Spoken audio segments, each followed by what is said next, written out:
Neck too? Okay. I just found out this year, after years of being ignored by doctors, I just found out that just about every disc in my neck is out of place. Not a single one is where it's supposed to be. And I have a fracture in my C7 vertebra. So all of those pinched nerves, weird feeling, crackling things in my neck, oh shit, that's not good. Yeah, ouch, right? uh, yay, YouTube is live. Yay! Okay. So it's been an interesting journey to try to figure out how to still be present and honest with my body while also offering myself the care that I actually need. And that's hard to do when you're so used to ignoring the pinches, ignoring the stiffness, ignoring the, God, my body is just not working with me, actually. My body is my ally. Pain is my ally because it tells me what needs my attention, right? And we don't push it away. We don't sweep it under the rug. We don't ignore it.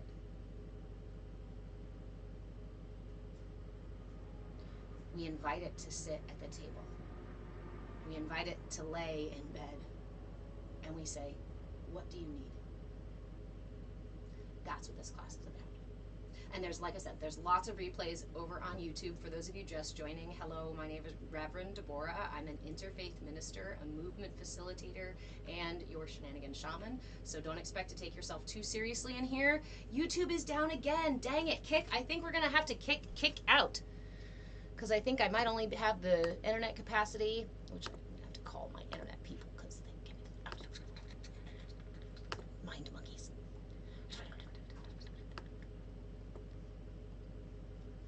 Come now. Come now, YouTube. Now you're the only one over there.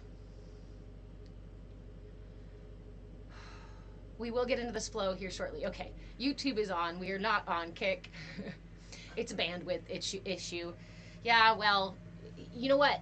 Vigilante, my friend, will you do me a favor and call them? Because I don't know what the F I'm talking about. And they keep blowing smoke up my skirt, telling me I got the best internet possible. And I'm like, I can't even stream to more than whatever.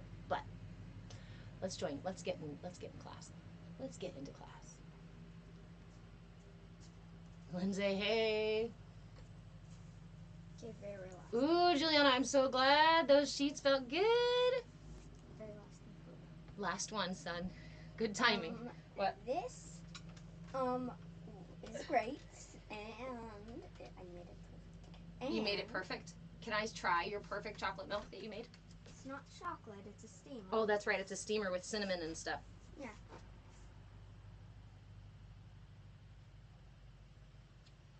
Woo! That's got lots of spices in it. Yeah. Delicious, though. You're right. That's a delicious flavor you've made there, son. And, it was just my nose that was the milk. You're a budding chef. Thank you. Mm-hmm. Or a pastrytier, baker.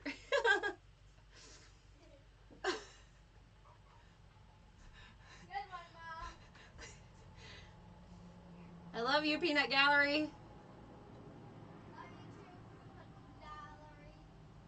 All right, y'all. All you need for class is a place to put your butt. So find the edge of your seat wherever you are, and we're going to move into our flow. We are now a couple minutes past 10:10 when we usually get started. So now that everybody's here and you've shared the live and we've found the edge of your seat, word to the wise. If you are sitting on the edge of your bed, unless you have a really fancy mattress that does not sag at the edge of your bed, you're going to need to scoot your butt back just a little bit. I do not want to hear that anybody slipped off their chair or fell on the floor and you blame Tiny Yoga. My friends, find a good seat, the edge, but not so close to the edge that you're going to fall off. I have a rickety old chair here. You can have a recliner. You can be in your car. If you're in your car, I encourage you to sit in the back seat or to open the door and swing your legs out to the side so you have a little bit of room. It's a little cramped in the driver's seat. Thank you guys for the follows and the love. Mars, you made it! Okay, for class, I'm not really going to be able to see comments, so let's get going. Find the edge of your seat. Bring your feet to the ground. It's okay if you have shoes on. Bring your knees to shoulder width apart. Stack your knees over top of your ankles. So you got a 90-degree angle here in the legs. Wiggle your toes a little bit. Roll your feet around. Hey, badass blind woman. Hello. Roll your feet around a little bit, putting pressure in the balls of your feet, in the heels of your feet, on the blade, the outside of your feet, on the bridge of your feet. Roll them around and just bring your intention down in there. Bring your awareness down in there. Ground on purpose. Sometimes our attention is such a powerful, powerful thing all by itself. You know, we want to do all these fancy things for grounding and for aligning and for all these things, but really sometimes just give it your attention. Just focus on your feet, on the connection, on the pressure created just by touching the ground. Go ahead and close your eyes. Sinking your awareness deeper into your feet.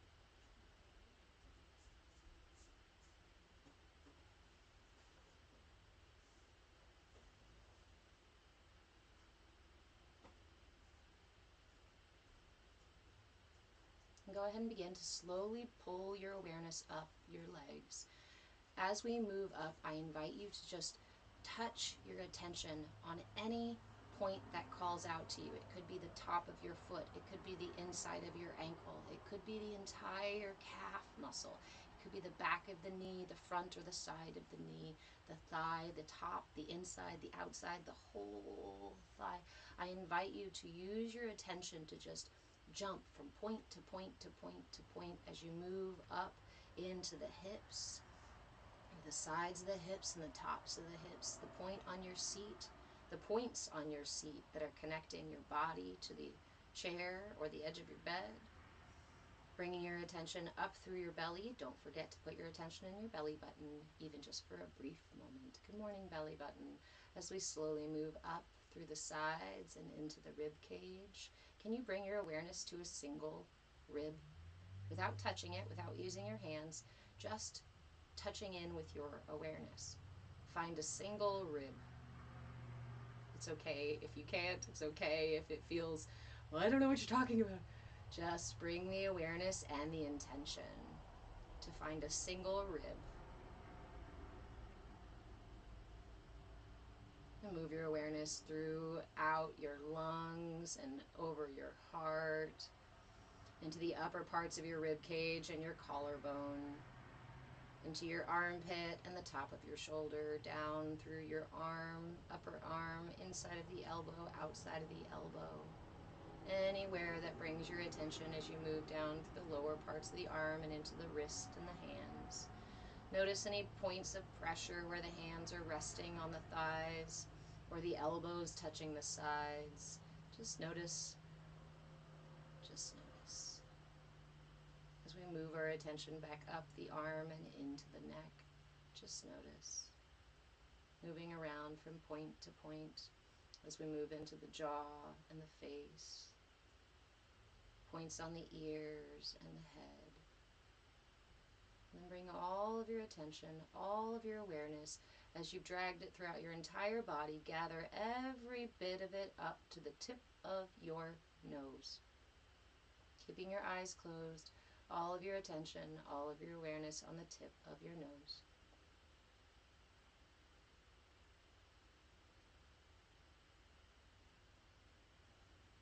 Welcome. You have officially arrived, nose and all. You can keep your eyes closed or you can open them and close them again if you'd like to. We're going to start with 4-7-8 breath.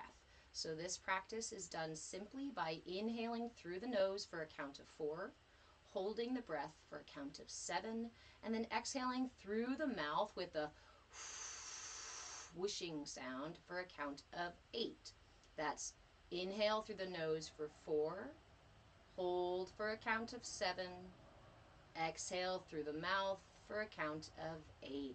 Go ahead and start at your own pace. We'll do a couple of rounds. Allow the breath to really sink you into the present moment.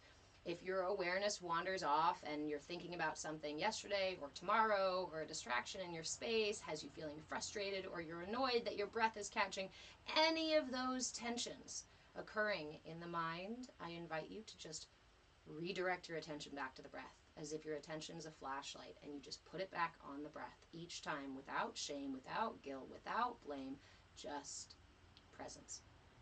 So go ahead and begin inhaling through the nose for a count of 4. Hold the breath for 7. And exhale through the mouth for 8.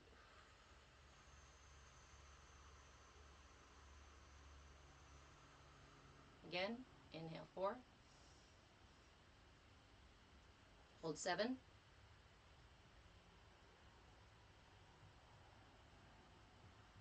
Exhale 8.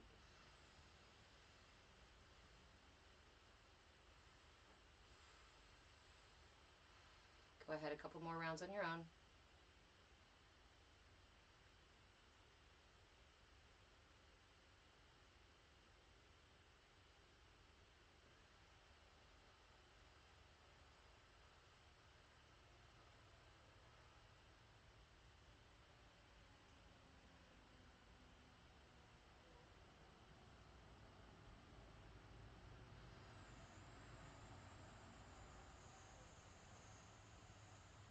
Last round.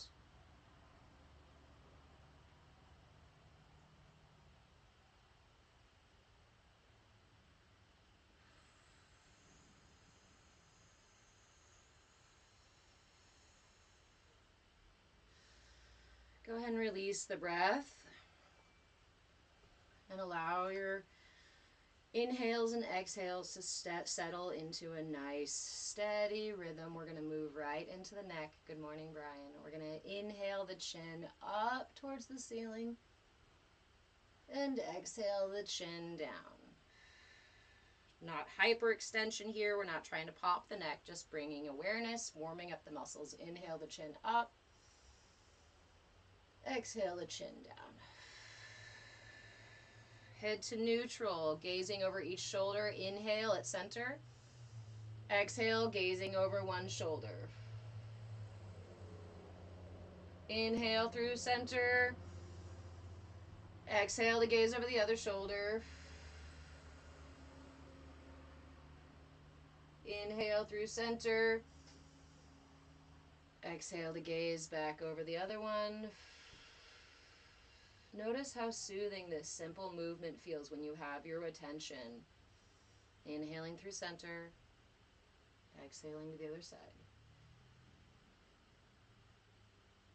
Inhale back to neutral. Inhale the shoulders up. Keep a nice long spine. Imagine that there is a string at the top of your head, dangling your body from it. So we elongate the spine this way by lifting through the top of the head. And as we do so, we lengthen the neck, gently tuck the chin just ever so slightly to keep intention in your posture, and then shrug your shoulders way up as high as you can, keeping your neck long, keeping your head extended, your spine extended. Shrug those shoulders, release the arms down to your side, and drop them with a 3 more. Inhale them up, squeeze, drop them. 2 more. Inhale up, drop them with a 1 more.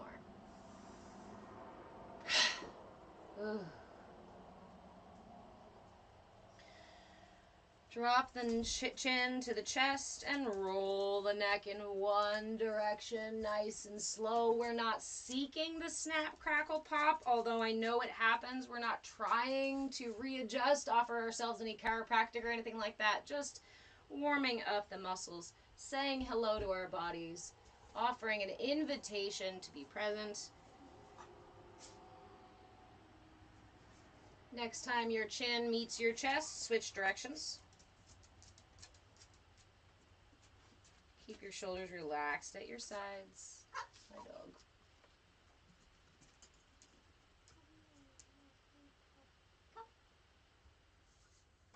Next time your chin meets your chest, lift your head up to neutral.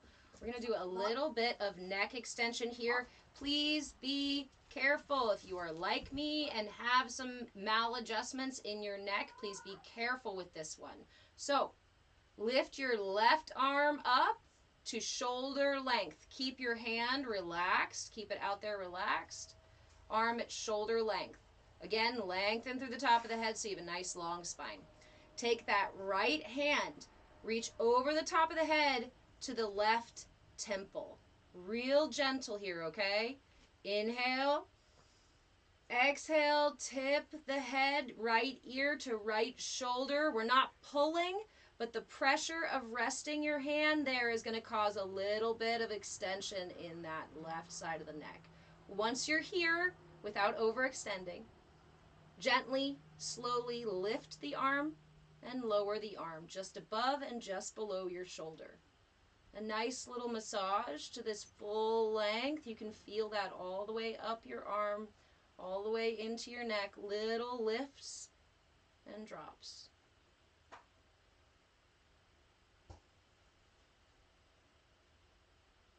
Go ahead and release gently, gently, gently, gently, gently, gently, gently. Right arm out. Extended at the same height as your shoulder. Relax that arm. You are very welcome, Sarah. Lengthen through the top of the head. Take that left hand up over the head. Rest the fingertips on your temple. Remember, we're not pulling. We're just letting it slowly drop and using the pressure of the hand to offer a little bit more of a stretch. So drop that left ear to left shoulder. And then gently, slowly lift above the shoulder and below the shoulder. You can try moving the arm forward and back to find the full length of this stretch. Little movements. Keep breathing.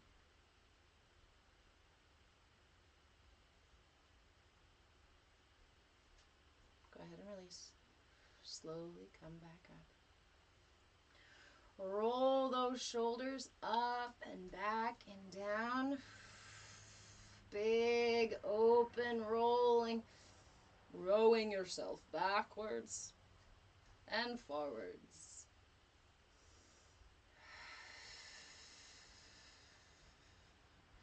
Bring the hands together at the heart and send them up overhead, directly overhead, keeping your gaze towards the front of the room or towards the front. Inhale. Exhale, gently back bend just a little bit, gazing up towards the ceiling. And as you exhale, keep the arms nice and extended, fingers reaching out to the full extension as you tip at the hips and go down into a fold. You can rest your chest on your thighs, or if you'd like to, you can drop deeper and open the knees to go into a deeper stretch. Relax the arms, relax the head, and take 3 big deep breaths here. I want you to feel the entire extension, the entire expansion of your rib cage. That's front, sides, and back. Big, deep inhales.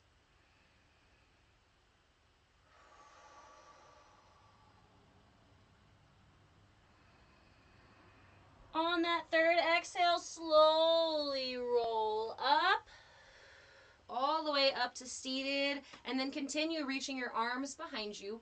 Interlace your fingers and pull ever so gently for a little camel. Opening up the chest, lifting the chin, gazing towards the ceiling. You can give yourself a little wiggle if it feels good. And exhale, release the hands. Bring them back to your thighs. We're going to move into side stretch. For the side stretch, you can put your hand on your hip. You can lay them on your thighs. I really like to cross. So we're going to take the left hand to the right thigh.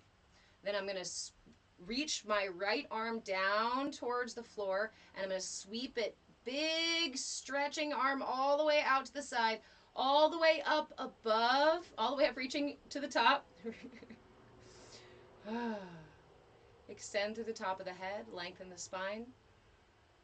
And then as you exhale, go ahead and side stretch, opening up that right body. Gaze past your armpit. Try not to offend yourself. Breathe here. Feeling the breath, opening up the right side of the body.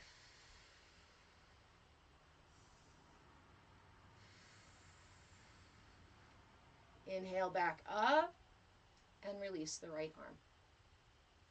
Now, right hand to left thigh. Extend that left arm down towards the floor, reaching with the fingertips, sweeping it out to the side and all the way up overhead.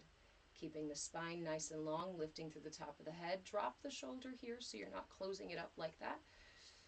Inhale and exhale, opening up the left side body. Gaze past your armpit towards the ceiling. Try not to offend yourself and take big deep breaths here.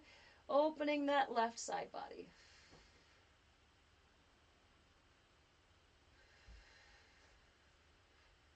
Inhale back up to neutral and release. We're going to move into little cat-cows. Not little cat-cows, excuse me. We're going to move into a little bit of cat-cow. So just a couple of times. Check with your knees again. Make sure you're at a 90-degree angle with your knees stacked over your ankles, thighs shoulder width apart, feet nice and grounded. Place the hands on the thighs, and we're going to inhale as we send the chest forward. Lift the chin a little bit and tip the tailbone out as if you've got a tail. Go ahead and give your tail a little bit of a waggle. Inhale. And exhale, tuck the chin, roll the spine, and tuck the tailbone. Inhale forward, lifting the chin. Exhale back, tucking the chin, tucking the tailbone. Full extension of the spine here. Inhale forward. Exhale back. Inhale forward. Exhale back. We're going to take this cat-cow even bigger than we normally do. We're going to get out of our chairs with this cat-cow. We're going to cause a full body cat-cow. So inhale forward one last time, staying in your seat. And exhale back. Let's do one more because you're going to go inhale forward again. This time release the hands from the knees and lift them up with the chin, with the chest up and forward. Tuck that tailbone. And exhale, curling everything back, releasing the arms, extending them out in front to your knees. This time, inhale forward, sending everything forward and lifting yourself out of your chair for a full body bend. And exhale back down into your seat for a full body fold. 3 more of those. I invite you to get really big when you get up and get really small when you get down. So let's inhale, roll up, chin up, chest forward. Sweep those hands up as you lift. Send your hips forward and do a little back bend. Exhale back down, leading with your butt so you can find your seat. Folding all the way forward and down. Release the head, release the arms. Release the breath. Inhale forward. Rolling up, lifting the chin, chest forward, lifting with the arms all the way out of your chair. Little back bend. Last time, all the way back down, folding. And pause here, breathe again.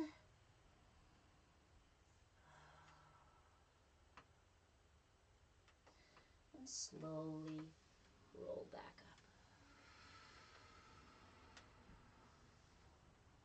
Give your shoulders a little roll. Come back to the edge of your feet, of your seat, not your feet. The edge of your seat. Knees shoulder width apart, thighs shoulder width apart, knees stacked over the ankles, feet planted on the ground. We're going to interlace our fingers underneath our right thigh. Inhale, pull that knee up, point the toe, squeeze towards your chest, lengthen the spine. And exhale, fold to kiss the knee. Whisper sweet nothings. Thank you so much for all that you do, my lovely little knee. Inhale, lengthen the spine again, flex the foot, and send it out in front of you. Place your hands on your hips or hold on to your chair, and we're going to go 10, a count of 10 leg lifts. Dropping down to the ground, just a gentle touch with the heel to the ground, and lifting back up so that it's parallel to the hips, straight out. Drop down for 2, up. 3, up and parallel to the thighs, or hips. Down 4, 5, 6, long spine. 7, 8, you got it. 9, last one.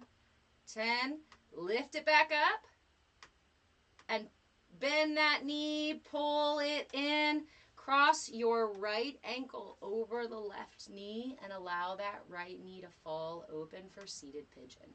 You can rest your hands on your shin here. If you'd like to rest it on your knee, you're welcome to do so, but remember, we are not pushing here. We're asking, we're inviting, creating an invitation for the hip to open.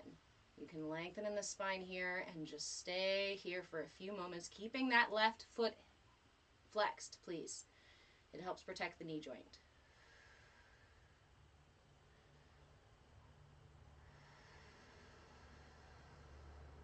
Doesn't seem like much of a movement. But again, the intention and the attention are very powerful all on their own. We're not just sitting cross-legged. Right? We bring our attention into our hip. Notice the way that our knee slowly falls open, creating more space for movement.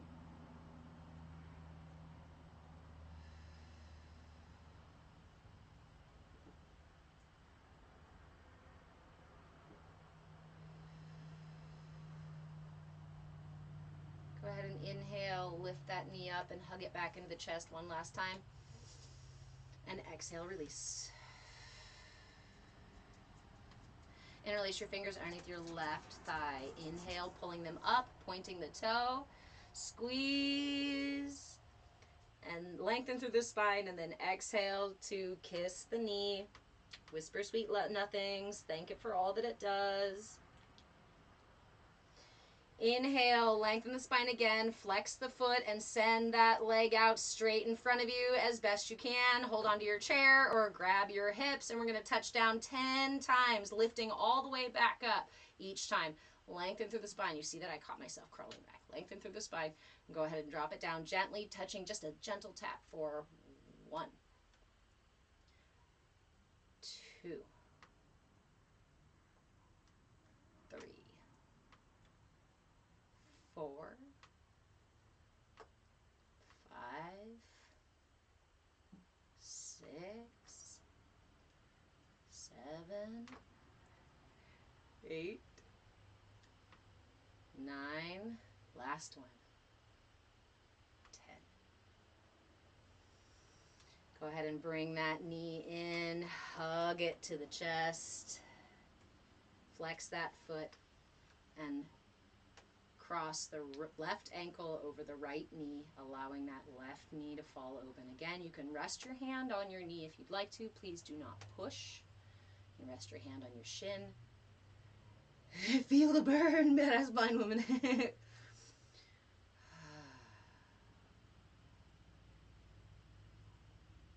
Give your hips several breaths, just a few moments of your complete and undivided attention, without the need to do anything about the condition or state of your leg or hip or knee, except keeping that left foot flexed, because that's going to protect the knee joint. Otherwise, just let it relax. When we do this, we notice the way that deeper and deeper layers of tension reside in these places. Right? I might feel that surface tension and maybe get a pop in my hip or stretch it a little bit, and that's fine. But when I sit here and offer it my full and undivided attention, I notice a whole lot more subtlety therein. This in and of itself is the process of enlightenment. Literally just bringing awareness into the deeper and deeper layers of self. Not just self, but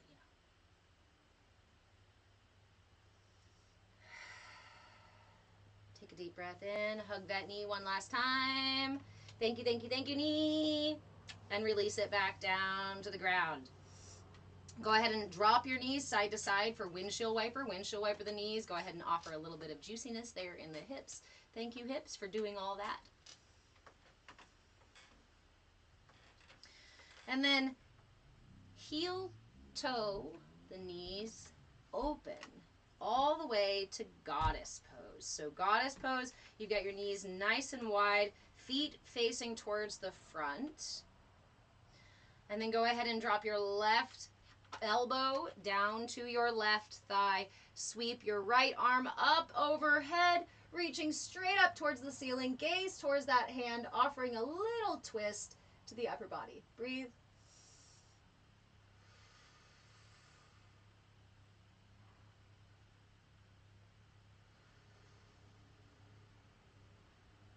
Go ahead and turn that left foot to the side, opening to the side. You guys can't see my feet very well, sorry. And extend that right leg out behind you. Now just tip this upper arm over that front knee for an extended side angle. Still gazing up towards the ceiling, now past your armpit, now opening more in the left side of the body.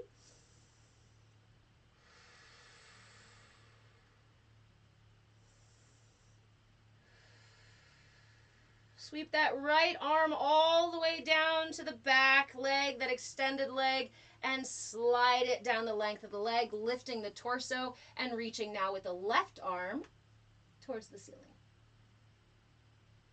For reverse warrior. Breathe.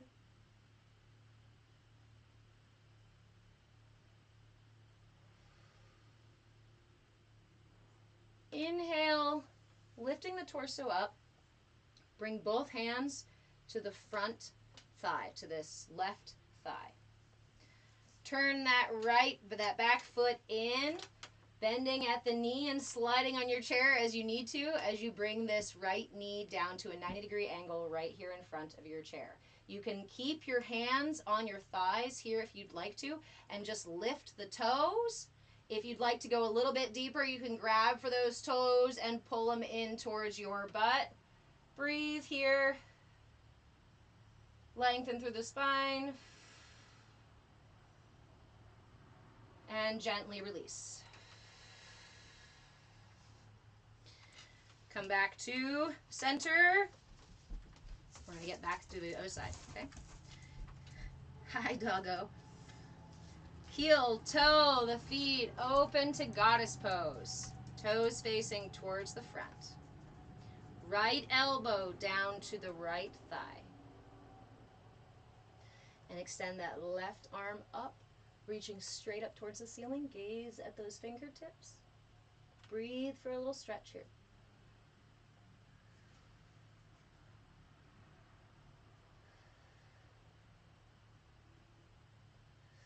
Now turn those right toes all the way to the side, opening up, turning towards the right, and extend that left leg out behind you, sweeping this left arm a little bit higher over the head, still gazing up towards the ceiling, now past your armpit for a deeper stretch here in the left side body.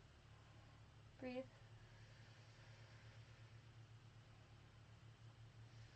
Really feel into this through the extension of the fingertips all the way down into the heel.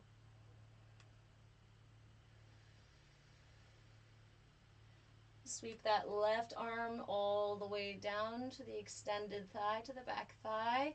Slide it down the extension of the leg, lifting the torso and sweeping the right hand up for reverse warrior, still gazing up towards your fingertips.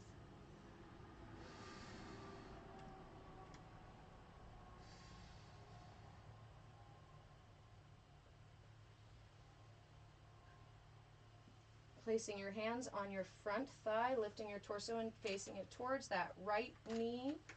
Go ahead and turn that back foot onto the balls of your foot and drag it in.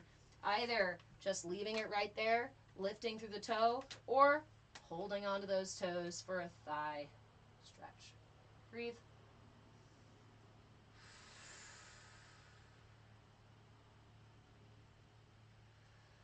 And gently release.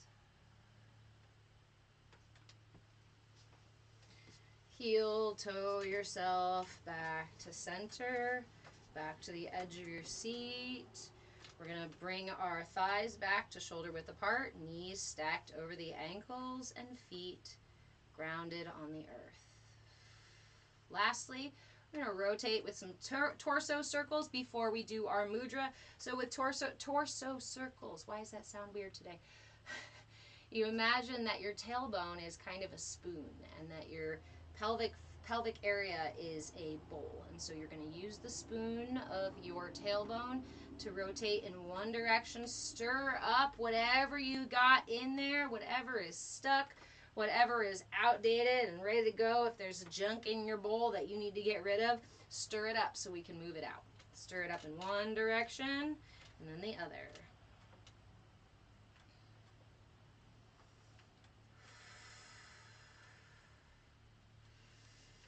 Go ahead and scoot back a little bit on your chair. Offer yourself a little bit of wiggles or stretches or breaths or whatever else you need before we sit for 5 minutes with our mudra. We sit for 5 minutes because it takes about 5 minutes for energy to circulate through your system. So our mudra this week, I know I am really slacking on making content. I apologize. I really do lives better. I think I'm going to have to bring back the lives because I struggle to make the content. So, our mudra this week is the Kubera mudra. I know we've done some of these last year. You're going to hear some you remember from last year and some you may not. So, the Kubera mudra is pretty simple. We just drop the pinky and ring finger into the palm and then touch the tips of the first 2 fingers and the thumb together. Just like that. Keep those pinky and ring finger tucked as best you can into the hand and create these nice little circles here. So, okay. Come back to neutral if you got all wiggly like me. And place this mudra palms up in your lap. This is a really nice mudra because this is a mudra that you can use pretty much anywhere. It doesn't have to be on your lap. You can be driving, and I've used this one driving. So this one is the mudra for abundance. This mudra helps to clarify our third eye so we can better communicate and better receive the insights from our higher self, or better receive the guidance from our higher self so that we can align ourselves with the abundance that already exists in the universe. Abundance is not something that we have to manifest. Abundance is not something that we have to generate and create. It exists all around us. We just need to see it. We just need to be able to acknowledge it.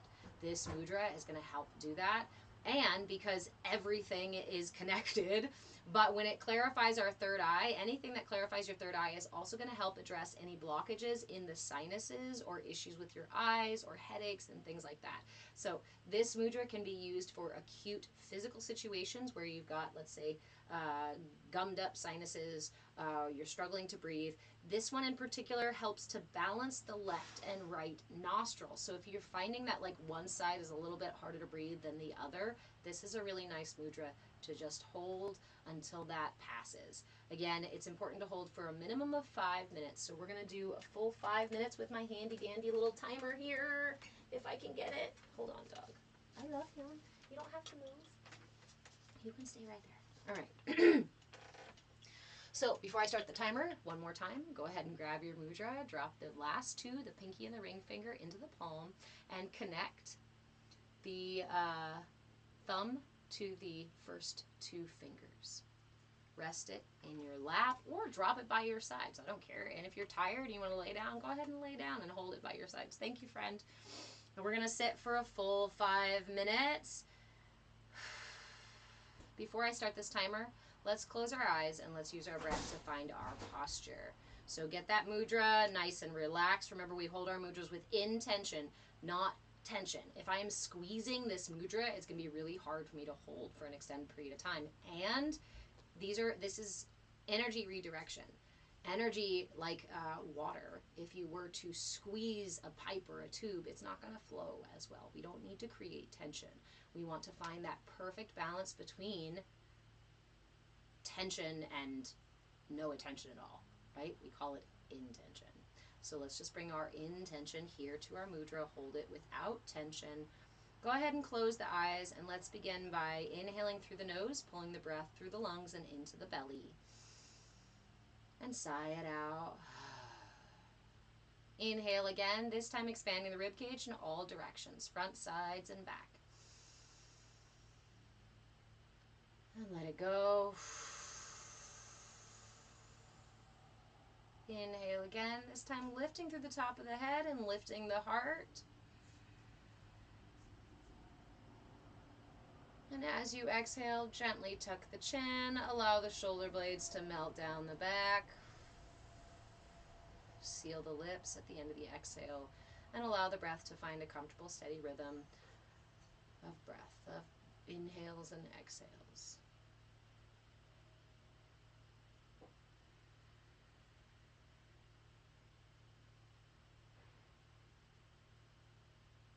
Throughout the duration of these 5 minutes, I'm going to go ahead and start the timer. Throughout the duration of these 5 minutes, I invite you to keep releasing tension. The entire meditation can simply just be noticing any time tension starts to build, whether it's in the mind, in the breath, in the body. And then when you notice it, inhale it. The inhalation is a validation, is a recognition, is an honoring of the fact that it exists. Hi, I see you. Yes, you're there. And then with an exhale, you give it permission to go. We do not need to attach any stories, any guilt or shame or blame or frustration to any tensions, whether it be thoughts, whether it be a skip in the breath, whether it be sounds outside of us, whether it be building tension in our body. If you need to adjust the way you're sitting, please adjust the way you're sitting. Otherwise, inhale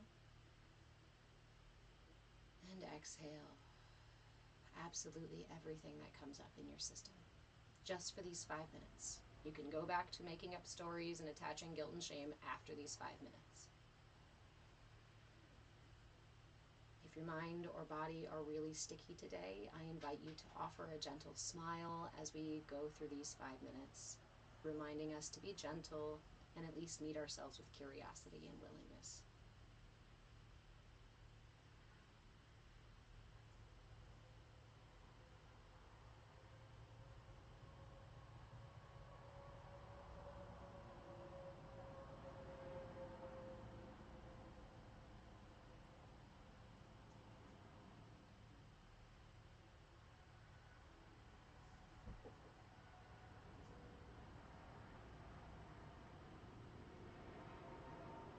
Just stay with the practice, stay with the breath.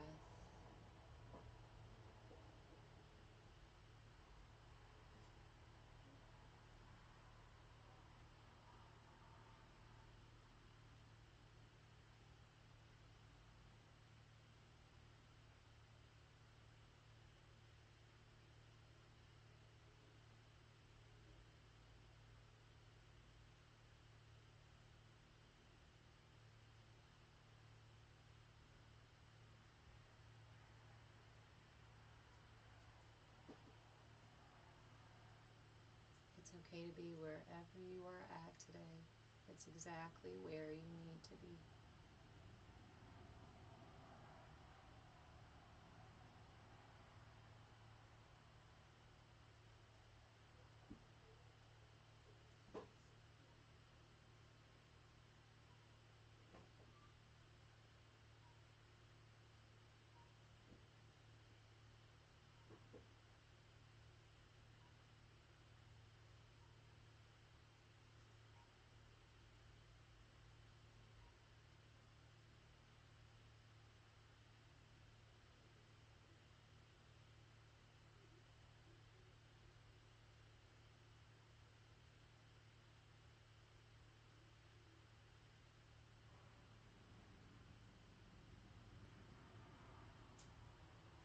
Stay with it. You're doing great.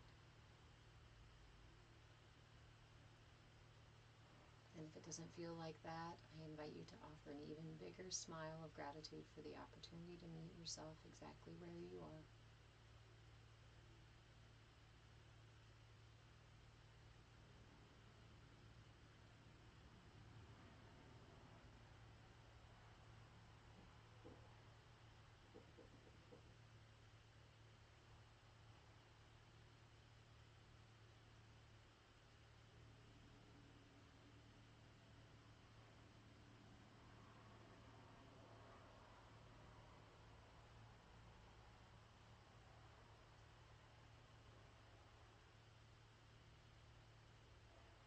It's just 5 minutes, and we're more than halfway through. You can make it all the way to the end.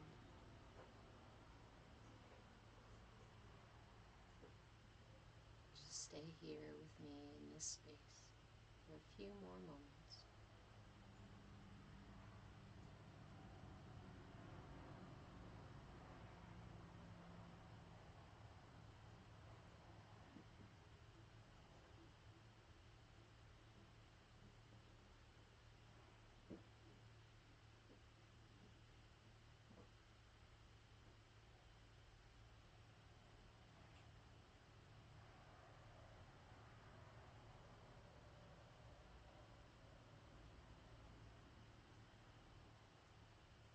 Take a deep breath in, hold your breath at the top.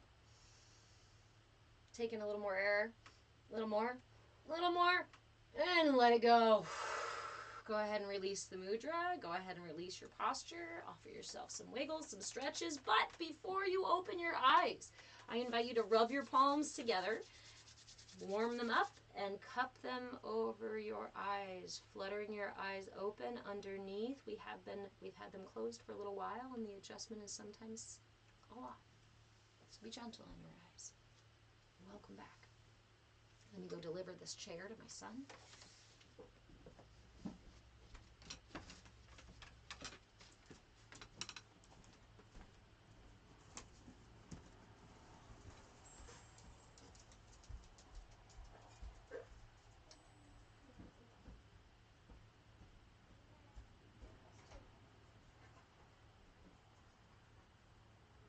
Very, very bad. Love you too, babe. Can you go outside, bud?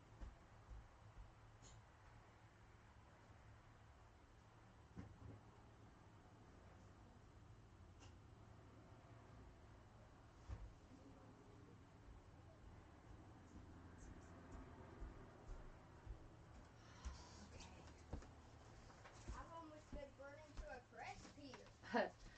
I love you, son. I'm still in class.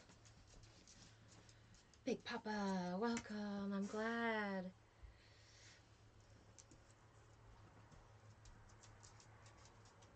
Thank you guys all for joining us. Remember that replays are on YouTube.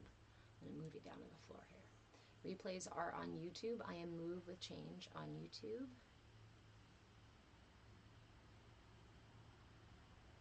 Tara, I'm at the library with my son, and I just don't this mudra while sitting in the library, or you just did this mudra while sitting in the library? Yeah, you're very welcome. One of the things I love about mudras is that they are so accessible. Like, yeah, we may not notice, right, that we are holding a mudra, and some of these are actually mudras that you've seen people do these hand positions, specific people. And we like to also reference the Matrix, because Neo oftentimes will use mudras. Characters will use mudras. We see people out there in the public eye who use mudras. You've probably seen this one. This is called the Uttara Bodhi, there we go, mudra. And this is a mudra that boosts the solar plexus. It boosts confidence. It boosts our willpower. It boosts our effectiveness to get things done or to get our point across. And so I know that you can probably name one or two people that you've seen sitting there in an interview or on TV somewhere holding this mudra. Yeah. These things are really powerful. And the reality is that we have thousands of years of research and evidence, and maybe not thousands of years, but the earliest, let me correct myself here instead of being hyperbole. We have records of energy work and energy science and energy healing as far back as 1500 BC. When mudras exactly came out, I don't know. Came about, I don't know. But they are effective. They're accessible.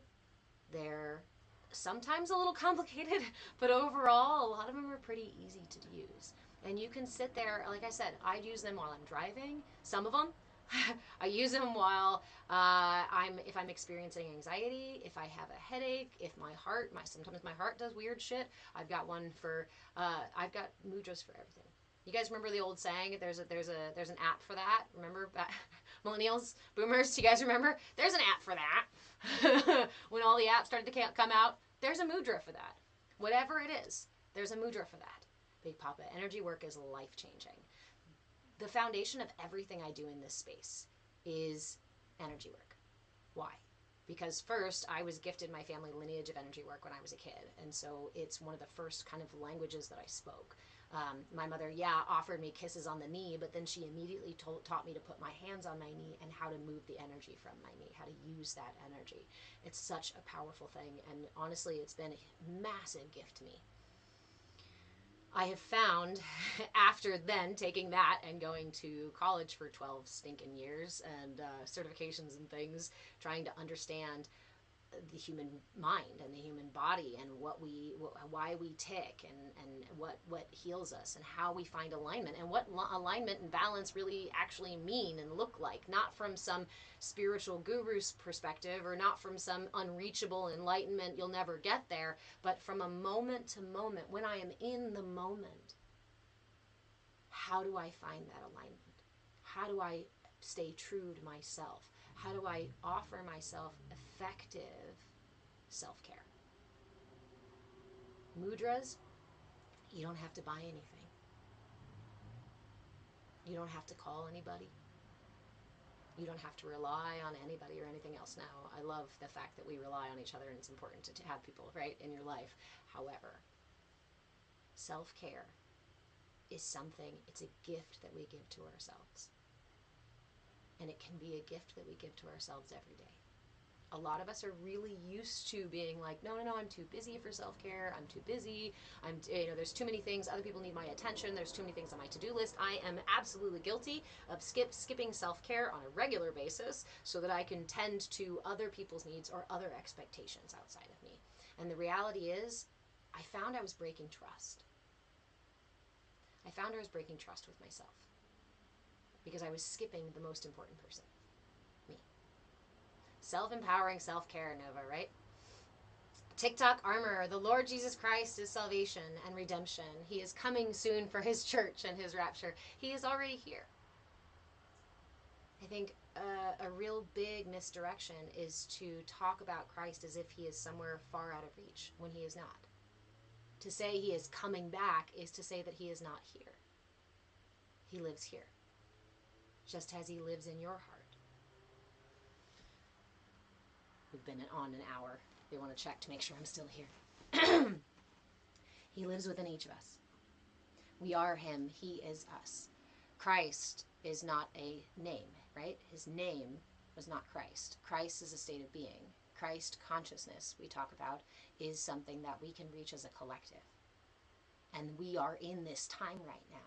We talk about Christ returning. What we're talking about is the collective enlightening to the realization that Christ lives within us, that we are not separate from, we are not isolated from, and we are not condemned to suffer without him, because here,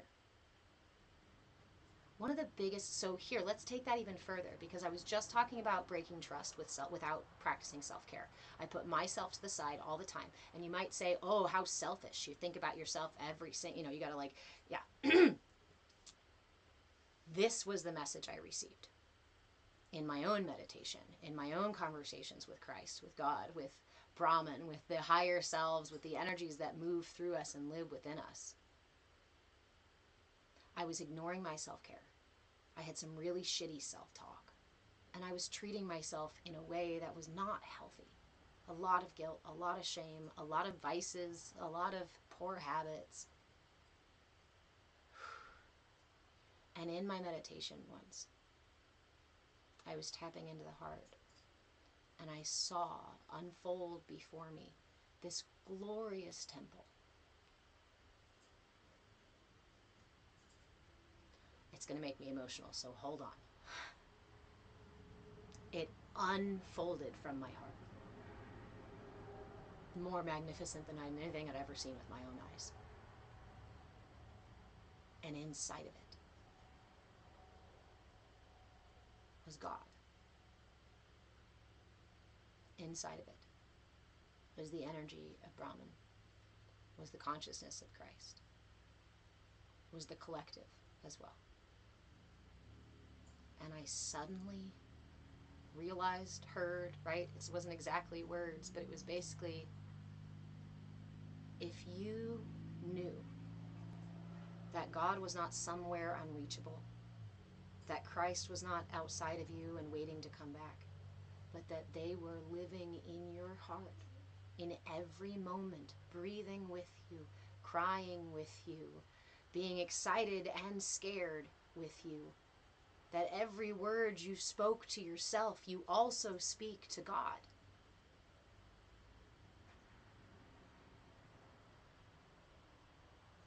If you knew that this was true, how would you then treat yourself? How would you then speak to yourself? How would you then carry yourself? How would you then meet your neighbors if you knew that it was true for you and true for them? Do you speak to me like I speak to God? The love and understanding between the Father and the Son. Believe in the perfectness of where you are. These are my people. Sorry. It was a really powerful experience because I was raised Catholic.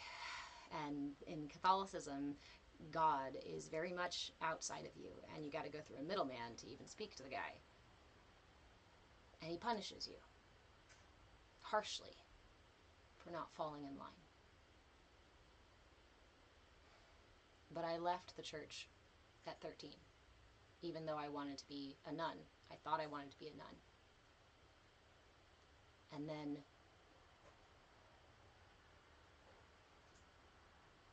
I couldn't get past the separation.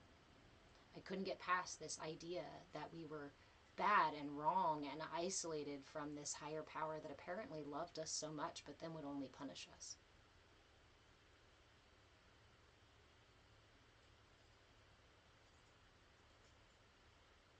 How would you treat yourself if you knew that God was always with you?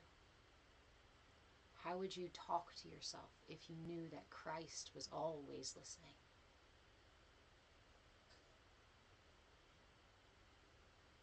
How would you treat your fellow humans if you knew that these energies were always also in them? That means, again, God is not somewhere up in the sky. God is watching through the eyes of the person that you are screaming obscenities at, whether it be yourself or someone else. Christ is feeling what's going on in your heart when it's filled with rage or with sadness, grief.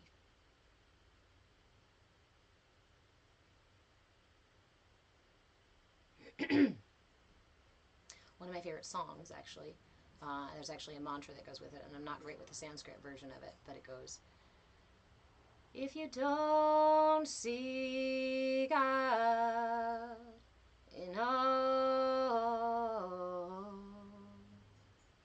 you won't see God at all, at all. If you don't see God in all, you won't see God at all, at all. The idea being that God is in everything and everyone, and as soon as we start saying that, no, he's not here, and he's not there, and he's not there, we have lost ourselves in judgment. We have begun to separate ourselves from God, from Christ. The salvation is in that realization, is in that recognition, and is in the acceptance of it's not just me, but it's you too. If I am perfect and I am a miracle and I am connected directly to Source, then so are you. This nitpicking and separation of the device, it's all manufactured. It's all made up. The deepest truths, my friends, are that we are a collective.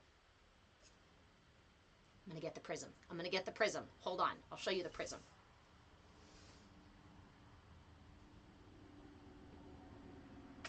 Nova, you also had a similar, really close to the church, and then you left. I was really grateful that when I was in about the age of communion, I was in the Florida Keys, and the pastor, or who was there, it's not pastor, priest who was there, um, pulled me out of class because I was being petulant, very petulant in class. I knew the words. I'd read the book several times over. I wanted to be a nun, but I was being a little thing in class. And so the priest pulled me out and he said, "Can you tell me? Can you tell me what's going on? You don't seem to want to be here." And I was like, "Yeah, well, I don't feel like God is here. I lived in a really abusive home. And so when I heard the narrative that God is punishing us as well, but he loves us, I was like, I know that's not true. I feel that. I feel that at home in a way that is absolutely not God. This is not Christ. There's something missing. There's something broken here. There's something that doesn't make sense, and I have to go figure it out." I said, I want to find God in the trees. I want to find Christ in the breeze. I want to go swimming and listen to the sounds of God in everything. And he wished me well. I expected him to condemn me and tell me that I was like being defiant and doing the wrong thing and I was going to be punished by God and he's going to smite me and whatnot. And actually, he was like, then go. Go find him. I hope he leads you back here. But I know that the only way you're going to find him is if you follow that. Holy moly. I never had to go back to church as a kid, but I did intentionally go look. I've spent my entire life looking. Only to find he was right here the whole time. Oh, he was everywhere the whole time. It's everywhere the whole time. In our seeking, we often miss that which we are seeking. Right here.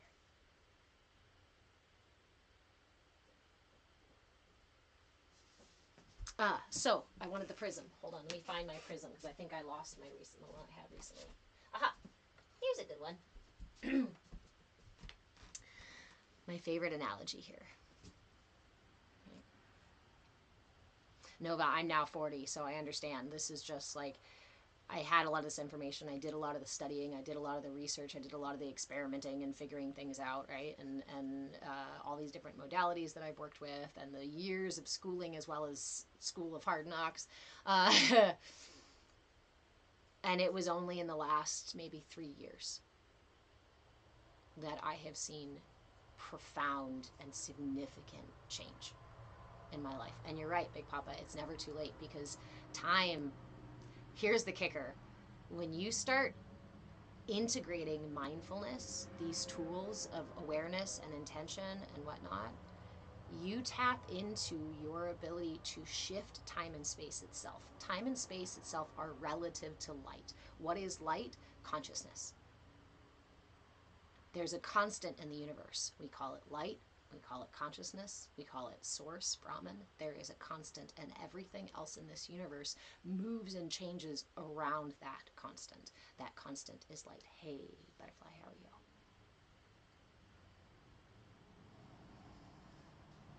We know from quantum mechanics that time and space are relative to light.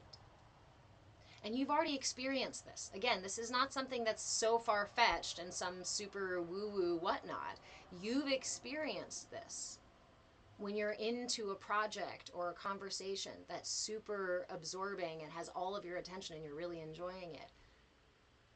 Time moves differently than when you're waiting for the pot to boil, right?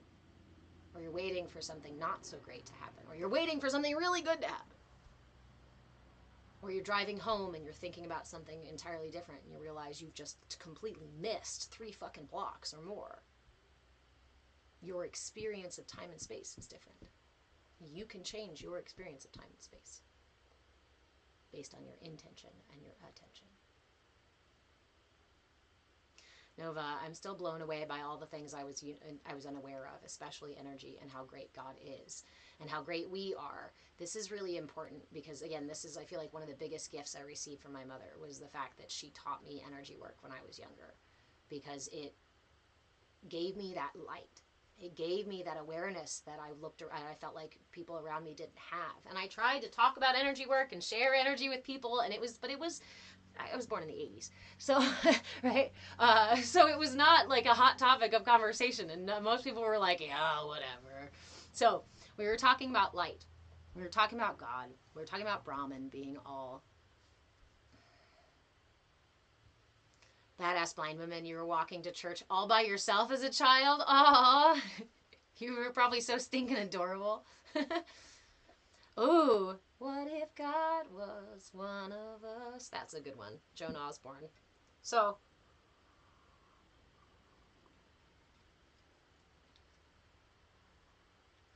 this is my favorite way to conceptualize it, especially when it's difficult to talk about or it's a different concept for people. This prism represents all of creation, all of the material matter in the universe. People, things, stars, planets, all of the elements, all of the material stuff in the universe. Okay? What happens when we shine light through this? Again, what is light? Consciousness, right? The one constant in the universe. We shine light, that thing from which everything else is relative, through this prism. It splits into all of the different colors of the rainbow, right? And more so, mind you, remember this, more so than we can perceive. I go out there and I look up at the sky after a rain and I see this beautiful stretch of colors that goes from red to purple. I can't see any more than that, but there is a lot more that actually exists that my eyes cannot perceive. So this fractures that light and creates the illusion of separate colors.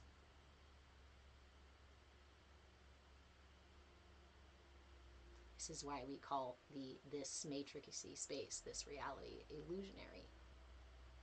Because it's a trick of the light. It's a combination of light and material and movement, space, time and intention, attention, and our beliefs.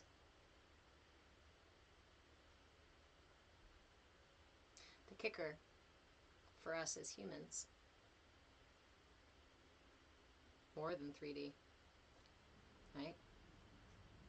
The kicker for us as humans is that we are stuck in what feels like our subjective little facet of the prism. Me, little human, is right here on this facet. Now remember, we're talking about a much greater concept, so there's a innumerable number of facets here. I'm on this facet here. And probably a lot of you who are sitting here with me right now are probably somewhere close to this facet, maybe a little bit further away, maybe a little bit here, right? So the world looks this way from this facet. And from over here, your world's going to look a little bit different. But ultimately, we're going to be related. We can relate to each other and we see the world in a broader sense, in a similar perspective. And we might say our perspective is right. Our perspective is the whole truth. Is it though? Because if I go and talk to somebody on this side of the prism, I'm here. You're here. We're all over here, right? And then someone who wanders in and tells us, right, yeah, you don't have to repeat things, on this side of the prism, their perspective is going to look very different. Does it mean that one is wrong and the other is right? No. In fact, they are both true. This is the paradoxical nature of life. Two opposing things can both be true.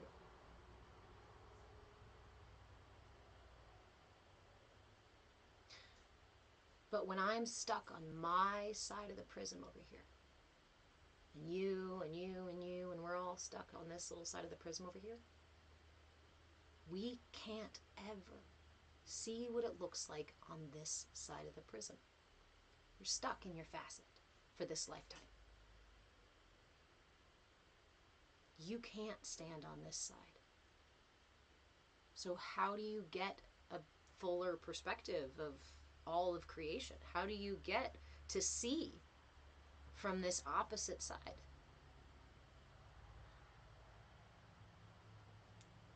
Maybe by suspending judgment and by approaching others and especially opposing perspectives with willingness and curiosity. Big Papa. That's one way to expand. That's one way to expand your attention. Or are you commenting on my stool? I really like this because it helps us visualize the concept of that story of the blind man and the elephant, right? It's one way to help us understand how differences can exist and still both be true. How each individual person can be exactly perfect as they are, even if they are completely different from us. How can two totally opposing things be perfect?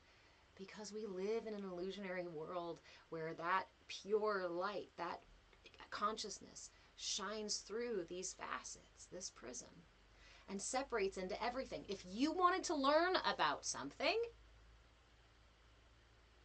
you could look at it as a whole. Yeah? Let's think about the remote. You can look at the remote. Oh, okay. Or you can take it apart into all of its pieces. Separate it all so that you can perceive the layers of subtlety therein. The workings, the inner workings of the whole. Sometimes I like to think about God as an enlightening consciousness as well. And for God, if you are everything and everything is of you, how are you going to come to know all of those things? How do you know love if you've never been out of love, or if you've always just felt love? How do you know the depth and the breadth of love? How do you know fear if you've always had comfort?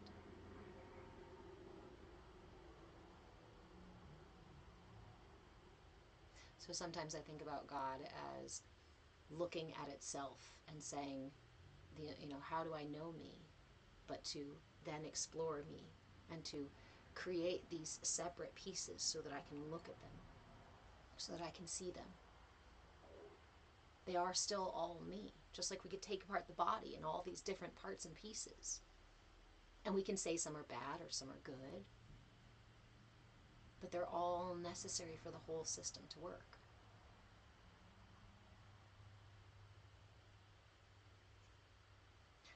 If I'm going to come home to myself, I have to leave home first.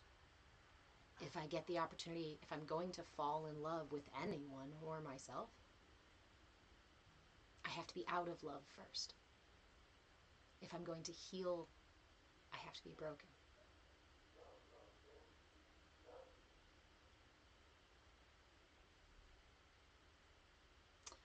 Precious time wasted, off topic. What do you think about Bashar? I personally, I like listening to him. I really do my best to stay back from judgment about what anybody else is experiencing and what anybody else's gifts may or may not be. I don't have one-on-one experience with this person, and I personally don't have experience with that kind of channeling, so I'm not an expert on it. And if I am not an expert, means I am ignorant of this thing. I show up with curiosity first. So I'm very curious about Bashar. I'm very curious about the energies that he's working with and that process that he's working with. So I do watch and I do listen. And I do find a lot of what he has to say quite insightful. Or they have to say quite insightful. And I think there's value in listening to insightful things. But I am not an expert enough to comment at all on whether or not it's real or whether or not he's But yeah, it's yeah. If you haven't watched or listened to Bashar, feel free to do so. Big Papa! Seth speaks. So I was just, especially with all the TikTok weirdness happening, I was thinking about going over to YouTube to restart my lives and to read the Education of Oversoul 7 trilogy. Are you familiar with the Education of Oversoul 7? I assume you are if you know about Seth Speaks. But I have the whole thing right here. And I have been dying to read it to you guys. I know it looks really intimidating, but I promise you we will get through it way faster than you expect, and you'll be chomping at the bit for the next chapter. So I will start doing that at some point on YouTube, and luckily with YouTube, they store the replays there, so you'll be able to go and listen to the replays. I hope I don't get hit for copyright or something like that. I don't know anymore. All the platforms seem to be telling me that they don't like my content. So I know you guys like my content. The platforms don't like my content. Badass blind woman. I live in limbo between sight and blindness, and I see the world through a peephole. That is where I found me, and in turn, found my home. It must be such an interesting experience to have that. You know, when we lose one of our senses, we rely on our senses so much before we go deeper into the spirit and into the interpersonal, right, or into our inner realities. And I have found the deeper I go into my inner reality, the less I really need my physical human eyes. I can see so much more from within, from an inner vision that exists beyond, behind these eyes.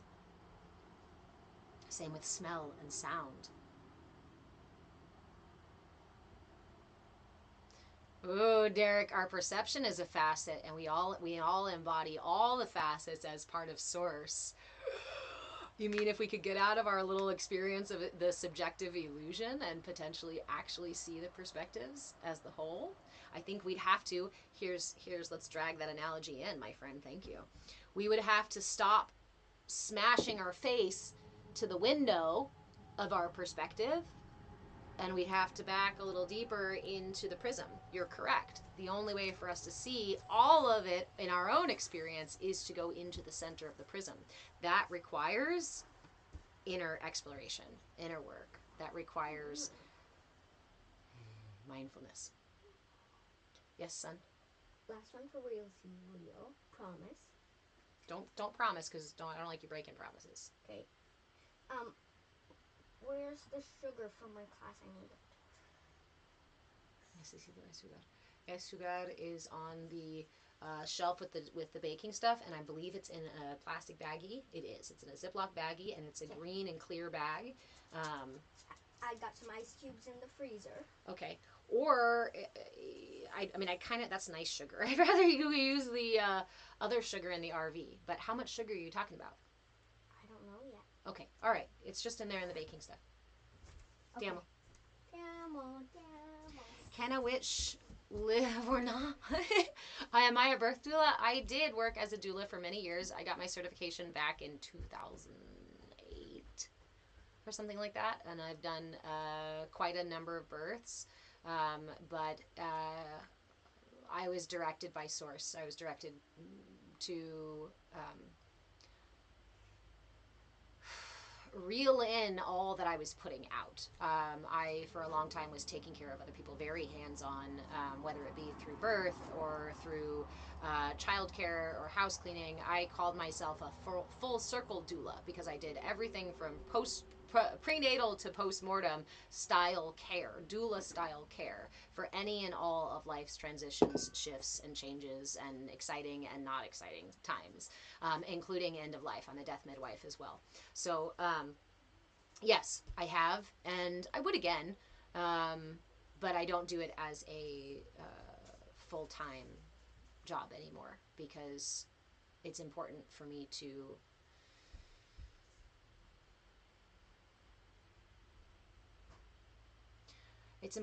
find center within myself. It's important for me to learn to love myself. It's important for me to learn how to take care of myself every day.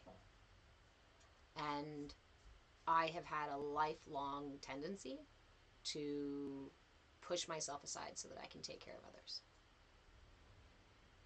And while there is value in caring for others, I think there's a really important distinction. Here in the West, we talk about either being selfish or selfless. And it's like, oh, selflessness is so good. Is selflessness is such a high place to be, the kind of person you want to be, right? Selflessness is ignoring myself entirely. Selfishness is ignoring everybody else entirely. So I talk about self-centeredness. When we are self-centered, we recognize the value in self and the value of other. This leads us towards our self-actualization. This leads us toward enlightenment, when we can center ourselves in the self and truly operate from in the self. There's a wise mind somewhere said once that ultimately every act should be a selfish one. And when I read that, I was like, I don't like that. I was raised with this selflessness idea, right? So I was constantly throwing myself at people's feet to be selfless. But it really triggered me when I read this from some spiritual guru, right? I was like, I don't know about that. It took me years and playing semantics to finally go, you meant self-centered. Because ultimately, every action, right? When I do something for someone else, there is a benefit, there is an exchange. I do receive a good feeling in my heart when I see someone smile, or I hear someone says they feel better, right, because of something I offered. That feels good. And that's okay. That's a good thing. But you know what doesn't feel good? Is for me to find that feeling only by doing things for other people. That's selflessness. That's breaking trust with myself. That's telling myself that I'm not even worthy of my own love and time and attention.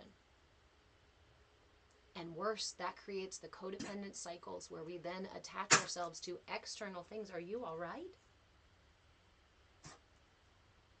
Where we attach ourselves to external things so that we can receive the things that we need from them. I always talk about it like hanging your hat. If I hang my hat of happiness on a specific job or a specific car or house or person or body shape or whatever, right? Anything outside of me, all of these things outside of me in this material world are temporal. They rise and they fall, just like the tides, just like the day and the night, just like my breath. Therefore, my happiness will always be just as temporal as the thing that I hang it on. And if that's a partner, then I have codependency. If it's a substance, then I have addiction. If it's a job, if it's a persona, an ego character, then I have mental imbalance, emotional imbalance. Self-centeredness is to say, I am valuable, just as valuable as everyone else. Not more, not less. But I, at the very least, and I'm not at the very least kind of person, at least I deserve my time and attention every single day. Because I am the only one that I can truly rely on every single day to show up for me. That's self-love. And if you struggle with your self-care, if you struggle with making time for it every day and you're sitting there going, but I don't have time, but I've got all these kids and I've got this job stuff and I got all these trappings of the material world, of the matrix telling me that I can't and I have to keep going and I'm a human doing, not a human being, then start with 5 minutes every day. That's it. 5 minutes. What I like to do is, if you wake up with a timer or an alarm, set a snooze for just 5 minutes, just like we did with our mudra. Just 5 minutes is all it takes for energy to recirculate through your system. So when you wake up first thing in the morning, set that snooze. Give yourself 5 minutes. If you can't do it in the morning, do it before bed. If you can't do it before bed, do it on your way to work. Sit in the car for 5 fucking minutes before you walk in or before you drive out the driveway. You can find 5 minutes in your day. And if you can't find 5, start with 3.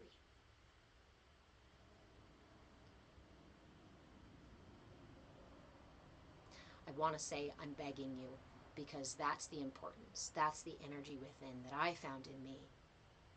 I'm begging you to give it a shot, to create that time for yourself every day, because you are worthy of that.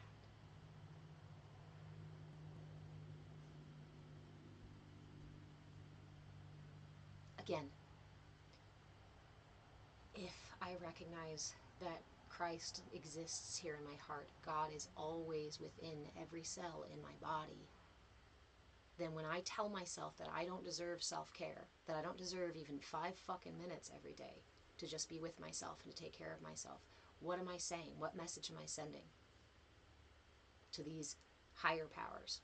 What message am I sending to my inner child? What message am I saying to my heart, to my body?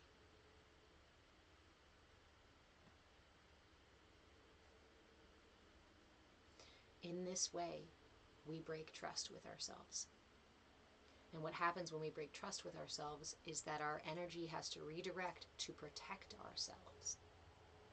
And then we end up in cycles of being triggered. We end up in cycles of groping for either vices or other material things or other people. We end up in codependency because our energy is searching for something to satisfy this need for self-care. And our energy will always be reaching for something just a little bit more.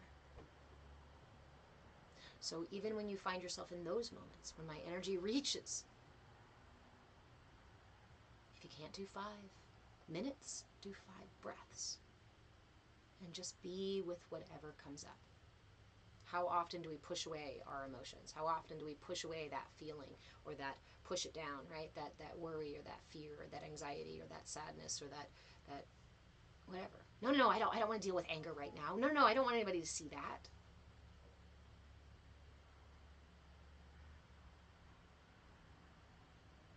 I really like the theory of, or the workings of internal family systems.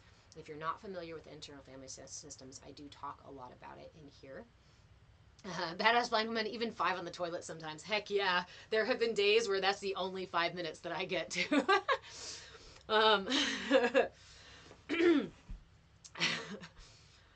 internal family systems. In this space, I talk a lot from the perspective of internal family systems, because in my own healing journey, I started to recognize, actually, it came from a workshop where someone said that there's a difference between saying I am angry and I'm feeling angry. What's the difference? Just semantics. Actually, no, it's a little bit more than that, right? Because I'm feeling angry is like, oh, this is happening right now. It's in my body. It's yeah. I am angry. We use I am, right, in mantras and meditation, and it's a powerful statement, isn't it? So what am I saying? I am anger. It is of me. It is who I am. It is interwoven into me, and it exists permanently. I am anger.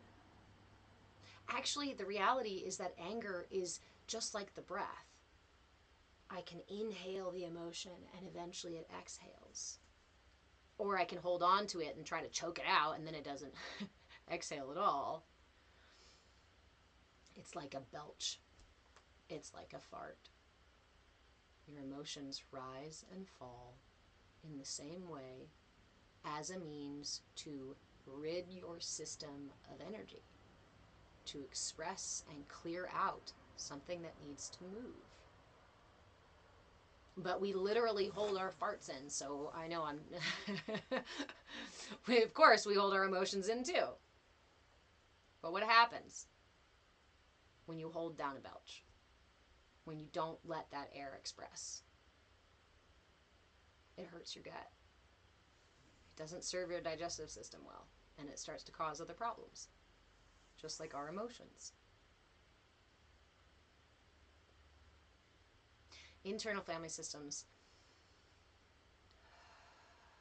helps us create a character, so to speak, an effigy, a representation for each of these things.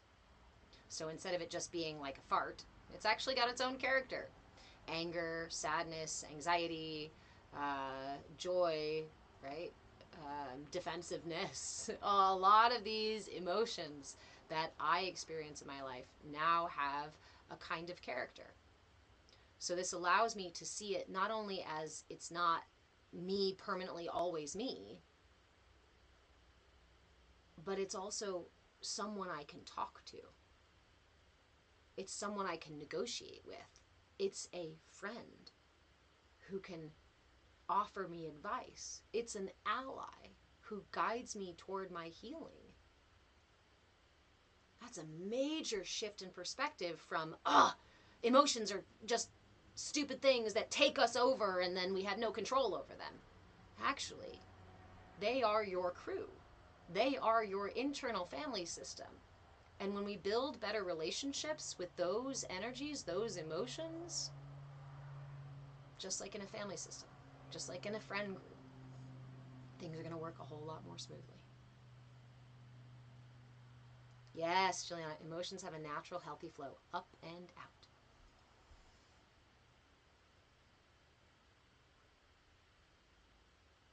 That'll help you redefine anger within you. Yeah, and that was a big one for me, right? Anger was a hard one because we also kind of vilify anger and say that's a bad emotion. I'm not supposed to have that emotion, or anxiety, right? These are bad emotions. But as soon as I judge them as bad, I'm telling that energy that I don't want it here, I don't want to give it my attention, and I ignore it. It just redirects and gets stored in my body and finds another way to express itself. It's a sneaky fart. It'll become a sneaky fart at another time when you're in the middle of a room with somebody, with people you don't want it to come out, and then suddenly, right? When we shove down our emotions, they will come back out. It just creates more pressure in the system. I like to talk about anxiety like a friend who goes with me to the grocery store, because anxiety often is with me out there in public, out there in the world. And so sometimes before I go into the store or before I go into a meeting, I have to sit in my car for a few minutes and have a talk with anxiety. Because as I go to open the door, as soon as I shut off the car, anxiety goes, oh my God, but what if they don't like us? What if the horrible thing happens? And what if hi, hi, friend. Yes, I see you. Yeah. In the past, I would just go, shut up, God, why am I so anxious? Anger on top of that anxiety. Shove it down. Make it be quiet. Force myself through this. Really, I was just ruining my relationship with anxiety and anger. I was using anger to attack my other emotions, to keep them in line. Anger was my inner tyrant. Badass blind woman, I adore you. I am not saying that out loud. TikTok is already shaky. Juliana, yes, our emotions are our allies. They help us clarify our values and boundaries. I hope if this resonates that you take it with you, that maybe you write it down on a post-it note or a board somewhere in your space or on the mirror. Your energy is your ally. Every part of my system is my ally. If some part of my system is out of alignment and causing me stress, causing me frustration, causing me to make poor choices or say shitty things and these kinds of stuff, I recognize that my ally is hurting. My ally is not where it needs to be. My ally is feeling imbalanced and upset and needs my care. That's a major difference in just ignore your emotions, compartmentalize them. It's just mental illness if you have characters in your head. Talk to yourself, please.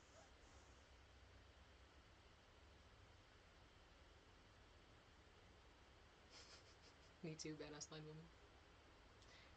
You deserve your love and care and attention too. I'm looking at you guys, at all of you who are selfless people, who are big heart, open energy. What am I doing? When my energy is here, my heart chakra, about my energy for compassion, my energy to take care of others, my energy for connection, if I don't use my energy in my root as much or in my sacral to meet my own needs or to take care of myself, or to solidify my trust with my body, right? If I don't use the energy in my solar plexus to set healthy boundaries or to say and speak what I want, right? Oftentimes it ends up going here in the heart. For some of us, we learn that the safest way for us to be us is to be this taking care of other people version. When we do that, that takes a lot of energy from our systems. Your system is a finite system of energy generated from the heart.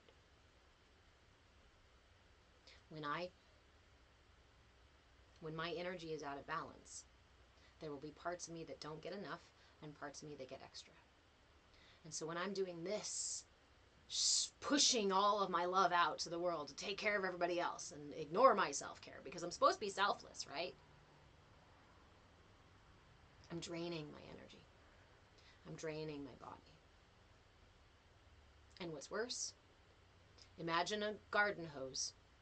When you've got it on full blast and it's just blowing water out the end of the hose, is there any backflow to that? V, I'm glad you're here. Is there any water coming back in that hose? No, there is too much pressure pushing water out. How many of you lovely, selfless, beautiful, compassionate, empathetic people feel like you don't receive enough love?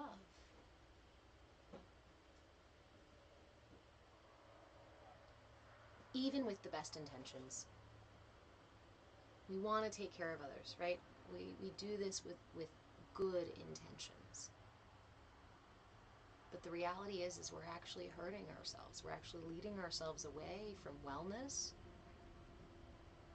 when we choose that selflessness. And I'm not asking you to swing back the other way and be selfish. It's like a pendulum. Let's find center. Let's find self. Here in the heart, here behind the third eye, here deep down in the root.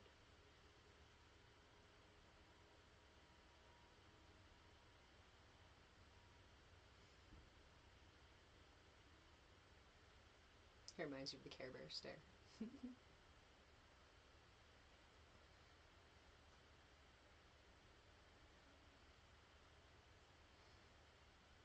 We have to put down this narrative that taking care of ourselves, that tending to our own needs is selfish. It's a misnomer, it's a misdirection, it's a manipulation of the truth. If I don't see God in all, that includes me and the people I like and the people I don't, then I won't see God at all. That's simply saying God is in and of everything, everywhere, all the time. And the only way to perceive that is to recognize that it's there. If not, I'm only looking at facets, only looking at parts of God. As soon as I bring judgment down in and say, I judge myself, I don't deserve this. I don't deserve care. I don't deserve sweetness. I don't deserve whatever excuse I make.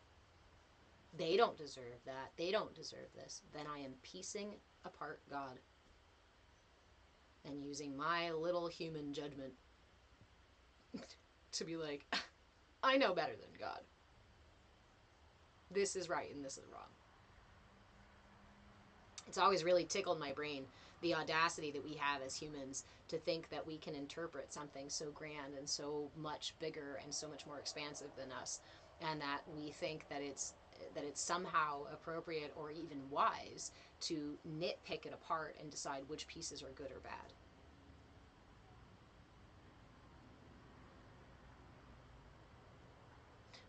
Again, I love analogies. You guys know this. One of my favorite ways to talk about it is like the body, right? I might say, I love my shoulders. They're strong. They can carry the weight of the world, right? I love my voice and the way that it sounds and the way that I can communicate. I love my feet for carrying me forward and offering me awesome balance, right? Maybe I don't love the inside of my ear. Maybe I don't love, I don't know, my armpit, right? Maybe I even judge certain parts of my body and say, eee, like my digestive system, right?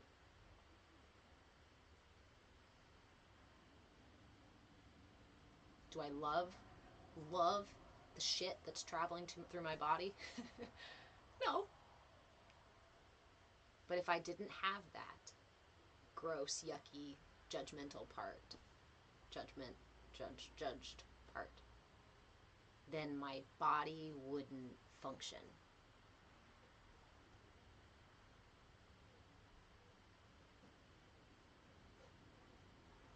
Soul senses sense somatics.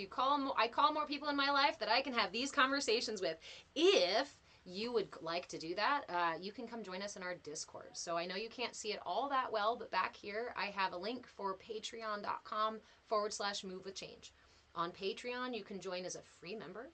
There is a free link to join our Discord community. It's called our CAYA community. CAYA, CAYA, stands for Come As You Are, because you are fucking perfect and beautiful and you're a miracle all on your own. And just like a chorus, we need all of these little voices, all of these little people, all of these little difference, all of these little facets to make the whole. If you'd like to come have these conversations, come join us. In fact, tonight, starting at 4 p.m. Pacific time, I am starting a new Friday night event in our Discord called Watch and Weave. Watch and Weave, because we are going to be streaming. It's called Ancient Civilizations. You may have heard of it. You may have seen some of it. If you haven't before, oh my gosh. Come in. You want to blow your mind and expand your perception of what's yeah. I don't want to talk too much about it because it's freaking amazing. So we're going to be streaming probably an episode or two tonight, starting at 4 p.m. Pacific time, and I'm going to go 1 or 2 rounds. That's the watch part. The weave part is bring your crafts. We were talking in the Discord about folks who crochet and whatnot and knit. So bring your crafts. It doesn't have to be crocheting and knitting. So we're going to hang out in the Discord. We're going to have a watch party and we're going to do our crafts at the same time. And then we're also going to have time for discussion so we can talk about the topics in the streaming thing. So, but besides just the Friday thing, we have a lively little community over there of more than 200 people now. Thank you guys so much for gathering in that space. Eventually, I would like to upgrade the space so that we have more of an inclusive community, more features and things in the community, but I'm working my way up to that. So come join us in the Discord. Go to patreon.com/move with change. There is a link in my bio in all the places in both YouTube and TikTok. And you can find all of the information you need there. Also, go follow me on YouTube because I have replays for these classes. I have been cultivating that channel for more than a year now. I do have memberships there for private coaching, for group coaching, as well as for a replay archive to get the entire year plus of replays. Plenty of them are still open right now.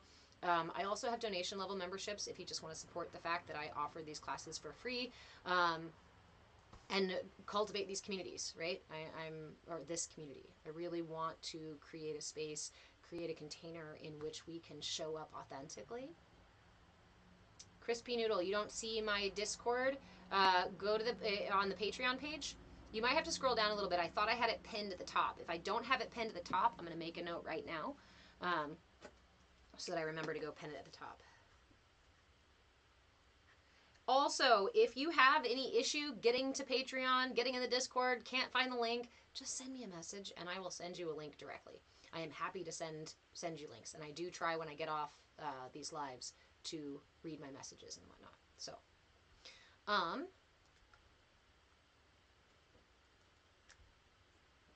what was the other piece? We were talking about community, talking about memberships if you want them. You guys keep the lights on. You guys keep the internet paid for. So I deeply appreciate those of you who are able to grab a membership, but it's not required to be a part of this community. And the biggest thing that we ask is that you cultivate curiosity and willingness, right? If we are going to show up as we are, even if we're feeling out of balance, even if we're feeling scared or nervous or broken or frustrated, this is a safe space to show up as you are. Always with meeting yourself with curiosity and willingness and meeting others with curiosity and willingness. That is the first step to being able to receive. Because if I show up with judgment right away, I'm closing my fist. I am closing myself off, right? If I make assumption about others, about their situation, or about what they need, I am closing myself off to receive. When you meet others with curiosity and willingness first, it's this. So I encourage you to cultivate that. If you're struggling with that concept, if in actually applying it, there is support in there. I do have a couple of moderators. If you'd like to be a moderator, let me know.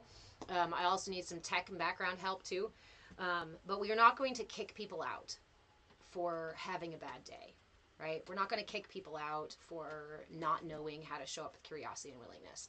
We will offer support. We will offer guidance if it's necessary. And if you're curious and you need it and you know you might need it, then, excuse me, sir. Kitten. Hey. I see you. Hold on.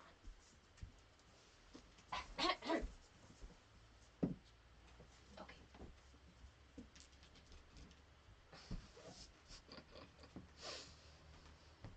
So, especially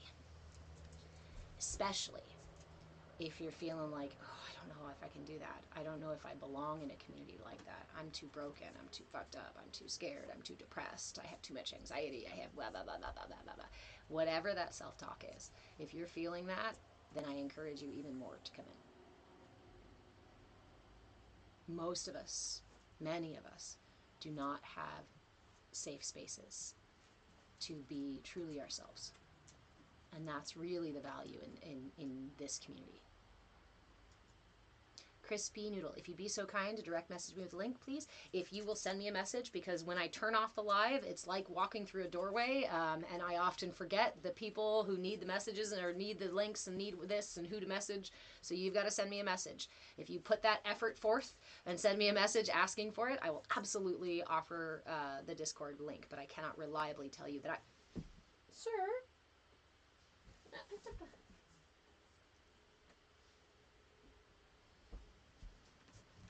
Over there. Ajna, leave it.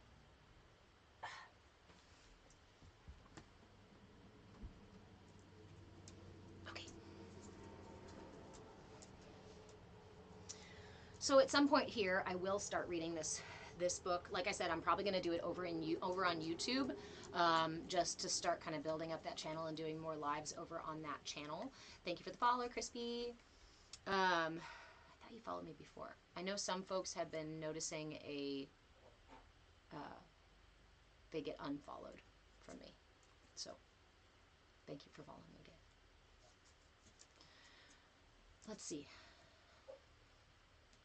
So right now, this year, we are working through all the layers of the energy body. We talked about energy earlier, and I got a little sidetracked. We started talking about it, and I was going to tell you guys about what we're doing this year.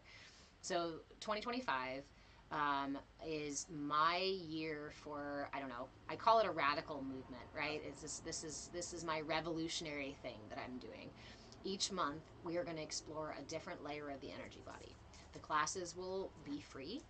The content, the information will be free. I'm not going to charge you for these things because information is power, and this is invaluable information. So January, we will start with the aura and the energy patterns.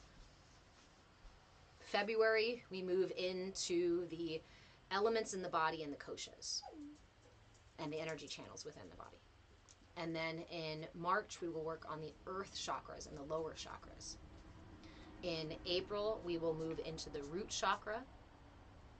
May, the sacral, and beyond. We will move through all the chakras all the way to November. Sorry, November will be our star chakras or stellar chakras. And then December, I have a surprise for everyone who sticks with me through the year. Actually, you don't even have to come to all the classes or anything like that.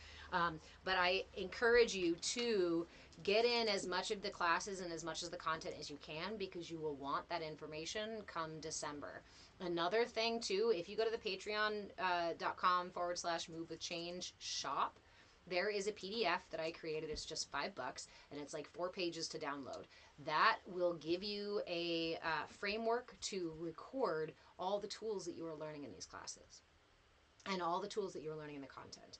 And there's even a tool assessment or practice assessment one in there too. So when you practice them, you can write down how it felt, what you experienced. Was it good? Was it not so great? Did you try it? What time of day you tried it? Were you hungry? Had you just eaten? You can write down all of these things into these PDFs I've created. I call it our inner light map, because what you're going to be doing over this next year, if you stay with this content and the material in the classes, you're going to be mapping your own energy body.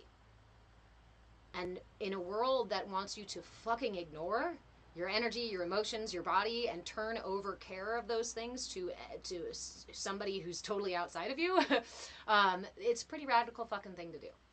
So I would like to offer these tools in the spirit of self-actualization. You deserve your self-actualization. You are entitled to your self-actualization. That is a natural right that you have to reach your full potential, to find your purpose in life, and to align yourself with the things that are really, really for you. But we live in a culture that manipulates us away from that convinces us that our needs and our purpose and our direction is less important than our output out into the world, than what we produce, what we do for the world. But you are valuable just in your being here. You have a purpose just in your being here. And with these tools, we can discover that. We can find what that is. So you can stand in that truth. Doggish? Ajna? What's the matter? What's the matter?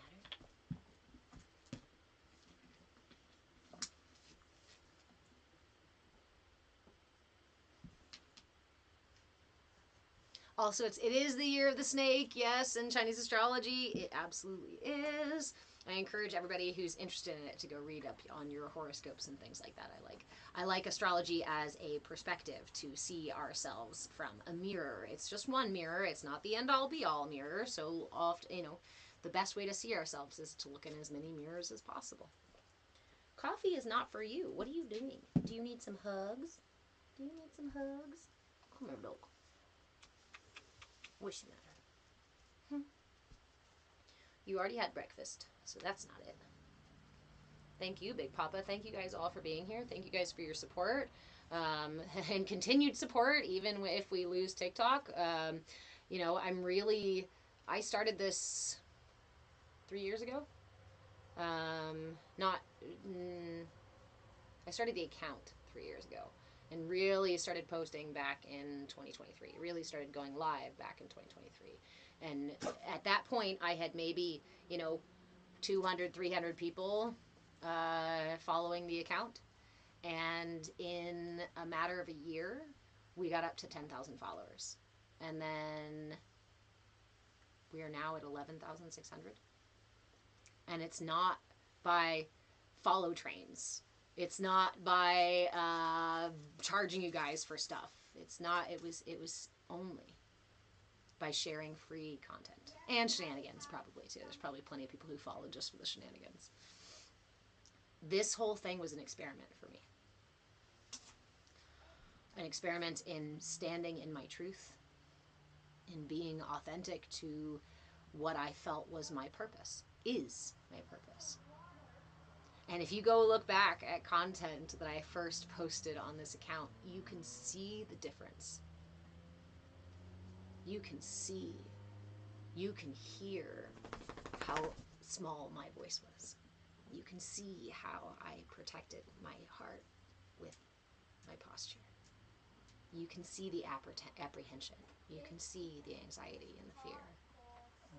And I'm grateful to her for being willing to show up and turn on the camera, even if I felt like this is ridiculous. I'm gonna sound stupid and nobody's gonna want to hear me. Thank you for being here. Thank you for seeing me. Thank you for being willing to receive. And more than anything, thank you for engaging. Thank you for asking questions. Thank you for inspiring me to offer more,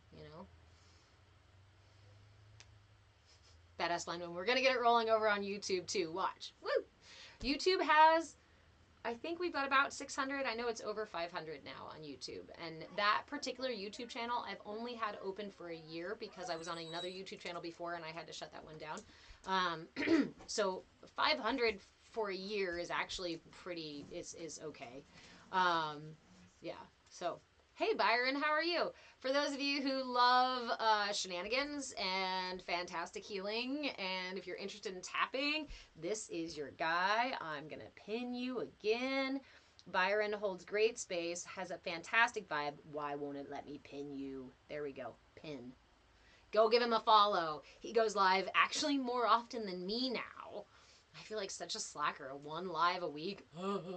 I need to get back to it. I really do need to get back to it and expect to see more lives. Like I said, I'm going to start reading this book. Fuck. Let's just start next week. Do you guys just want to start next week? Or maybe this weekend? I don't know. I will create an announcement. I will post it here on TikTok as well as over there on YouTube and let you guys know what time I will start reading. If you're curious what this is called The Education of Oversoul 7. It's written by Jane Roberts. Thank you for the follow, friend. It's written by Jane Roberts, and she essentially channeled this book. And it's not these three books are not the only books that she has written, but it's a very powerful perspective on souls, I guess, right? Souls, reincarnation, our afterlife experience, the coming and going of lives. So it's called The Education of Oversoul 7. And an oversoul is essentially one responsible for other souls. So this is a fantastic mind expanding experience. So come join us for that. I will start doing it on YouTube because, again, I want to just get the lives back up and running. But if YouTube gives me copyright issues, I'm going to have to just do it in the Discord. So the Oversoul 7 trilogy. The Education of Oversoul 7, the Furger. Two numbers back to back called me.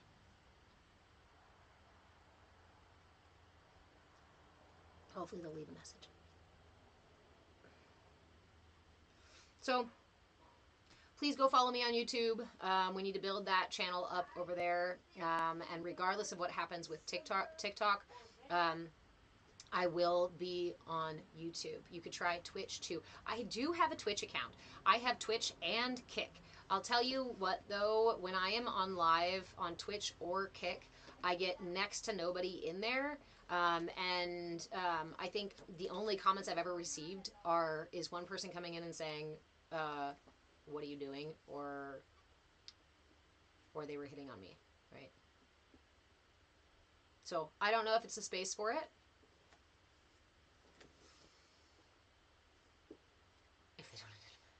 I don't know if it's really a space for it, but I do try to go live over there on occasion. I tried that today to start up the live today with Kick.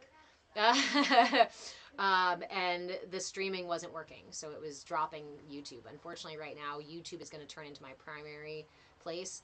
I am Move with Change on any platform that I am on.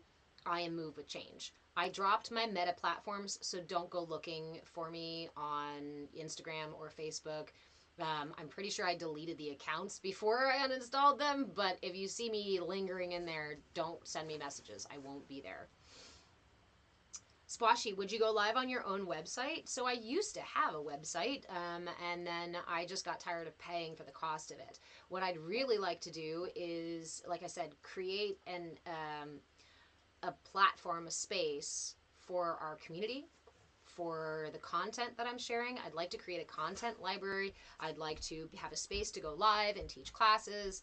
I'd like to be able to stream those to the social media platforms, but ultimately kind of like the Discord, but more inclusive with more features, so it's more of like a classroom / community space. Ideally, I know you guys have heard me talk about this. I love you too, Lily. Ideally, eventually, if I find people who know how to build apps and create this sort of thing, I would like to create a mindfulness RPG game. I would like to create an app that doubles not only as our community space and live classes and these things, but also as a way to encourage you to move through your mindfulness tools, to integrate them into your life, to practice self care on a regular basis, and to actually be rewarded in that gamified way with mindfulness. Can you imagine an actual fucking, like, I like games. I don't play them because I don't receive much benefit from them. Now, if I was doing one that would then show me how to, do pranayama practices or help me walk the path to find my purpose in life, genuinely find my purpose, not just my Zelda purpose in the puzzle, but actually real translatable to real life. Yeah. Squashy, you are a developer, aren't you? We should all get together and talk because, White, I have a Discord. Yes, it's on my Patreon page, on patreon.com/move with change. My link tree apparently has issues. People sometimes say that they can't they can't get the link. So go to Patreon. You don't have to buy anything. You can join as a free member over there. But if you'd like to, I have group coaching. I have donation level memberships because you guys keep the lights on. So thank you for all of you that do that. With experience points, that's right. Habitica gamifies tasks. Yes, there's also one called Modern Sam. There are other games right now that are in line with this. There's even a game called Sky, which is just absolutely gorgeous in terms of the imagery and the way that you move through the game. But again, I'm not a gamer really, so I only have sort of what I want the purpose to be, how I want it to, what I want the outcomes to be. But as far as like the actual figuring out how to make the things and to create the steps, I need a team. So if that excites you and you want to get engaged with something like that, I would honestly, the long-term goal is to create a nonprofit and to create this game so that we can do it without charging you for it. I don't want money to be the lock on the gate for anyone. You deserve, again, your self actualization is your right. It's your human right. You exist. Lily, wait, does Sky already exist? Yes, I have it downloaded on my phone. My son was playing it the other day. Your self actualization is your birthright. Again, we live in a culture that turns us away from our self actualization, teaches us that it's not important, that our only purpose here is to toil for something outside of us, for material gain, for temporal benefit, for temporal gain. And ultimately, in a way that causes us more and more and more suffering. But when we don't know that there's anything else, when we think that the culture around us just gives us that information and we go, well, I'm doing the best that I thought I was supposed to. This is what I was taught was good and right. And this is what I was taught was my purpose and my, I'm a human doing. So here I am producing for the machine, for the rat race, for the others, for the taken care of. It's a grave misdirection and a really great way to keep an entire, millions, billions of people feeling weak, feeling disconnected from their truth, from their God, from each other. High movement soul.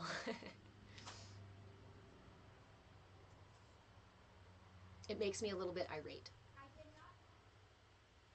And I don't want to point fingers. I don't want to talk about who did it and why and when and where and all those fucking details, because all those fucking details are also temporal.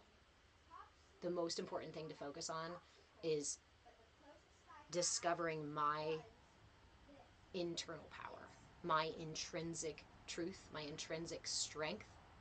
That leads me forward.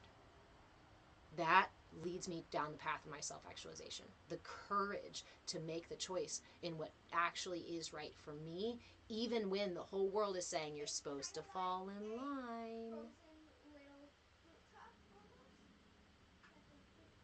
And if you don't, you'll be in trouble. I'm lucky that I have spent, maybe lucky? I don't know. It's a double edged sword. That I've spent a lot of my life on the edges already. I always said I felt like I was born into a club that I didn't want to be part of.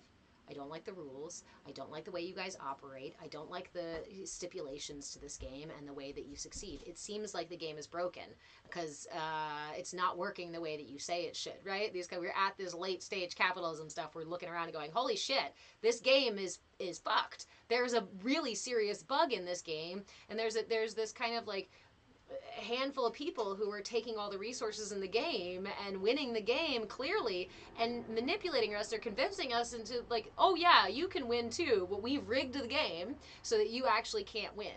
And we've further manipulated you by offering you things that aren't even, oh yeah, you can get a sword in the game, but as soon as you try to use that sword, you realize it's rubber, right? This is akin to McDonald's and fast food or highly, highly, highly processed fake foods. We call it food, and it's not.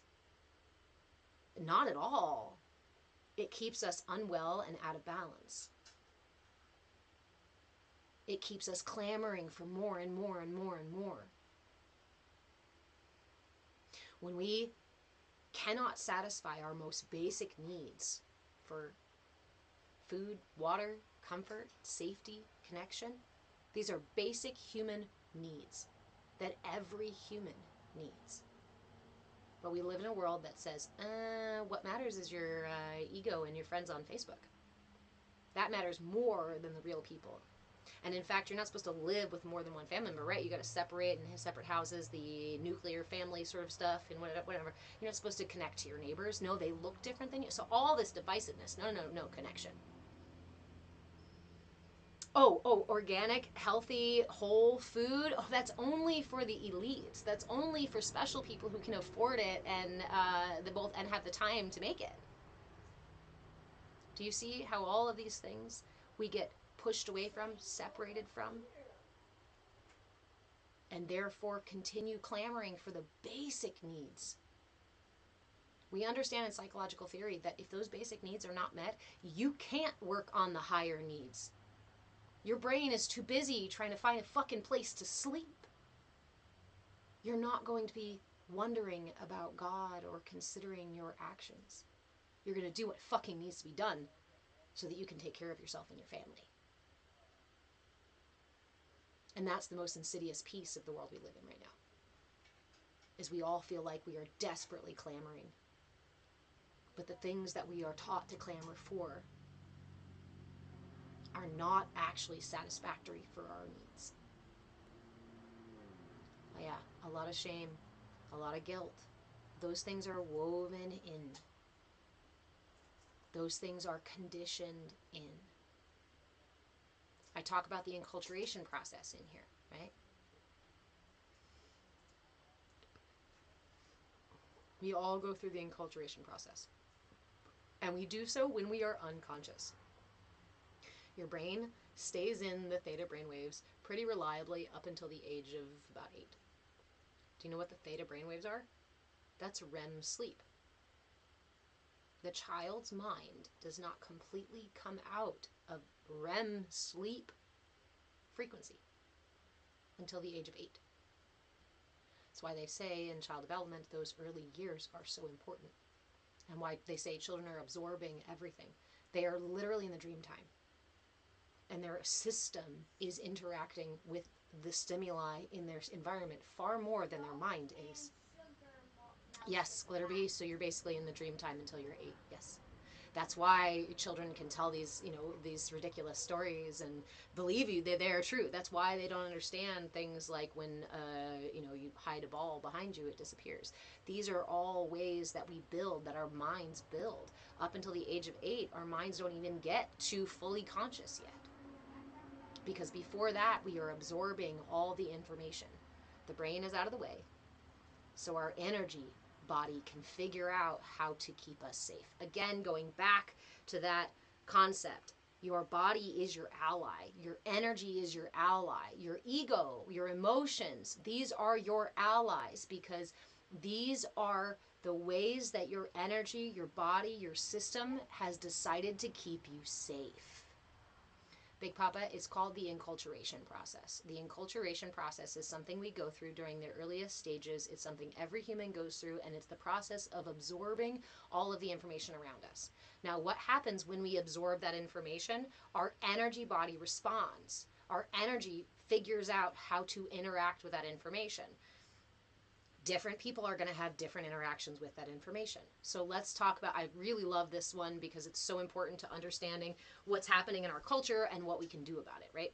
So first things first, from in utero, to about 6 months, my root chakra is developing. Anything that happens during those first 6 months is going to tell my chakra, my energy in my root, how to be. So my root chakra is about is trust, is about being grounded, being right in my body. Do I deserve to be alive? Am I safe just being here? Or do I need to have fear? Or do I feel unsafe? Those are the questions that your energy is asking during those first 6 months. Because what state are you in your first 6 months? You are completely fucking helpless. You can't do shit to protect yourself, to make sure you're safe. You have to rely entirely on the universe to keep you safe. So let's say it can be a really traumatic experience, or it could just be being left on your own for too long. Or it could be being exposed to scary energies. So what happens to that energy when those experiences happen? It has to redirect. It can't be just balanced. I feel safe and grounded in my body. It's not, because you don't. Because your energy is here to protect you. This is my ally. These are my allies. This is my team.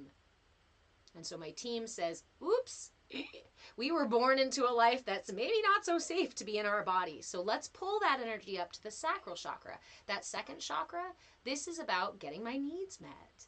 This is about comfort. This is about sweetness. This is about being cuddled and cuddling. This is also our space for intimacy, and this is also our space for boundaries. This is also our space for movement.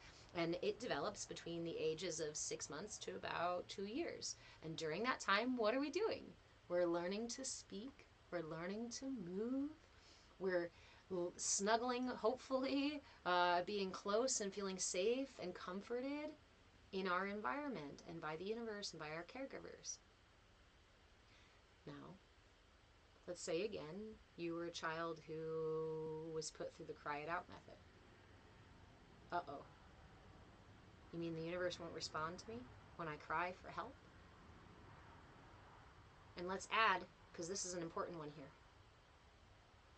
my culture taught my parents that I'm supposed to only eat at a specific time. And I'm supposed to only eat this amount of ounces at that specific time. And I'm supposed to sleep at a specific time. A time arbitrary to my system. That's a big one. That is a big misdirection away from your system and puts your focus on something outside of you to dictate when your needs get met. Oops. The universe won't respond to my needs just because I have a need. Okay, so what do I do now? Says my ego, says my energy. Okay, well, let's pull it up a little higher to the solar plexus. The solar plexus is my center for will. This is my first ability to really interact with and demand things from the world. This develops between the ages of 2 and like 4 or 5. What do we call this in the Western culture? We call it the terrible twos.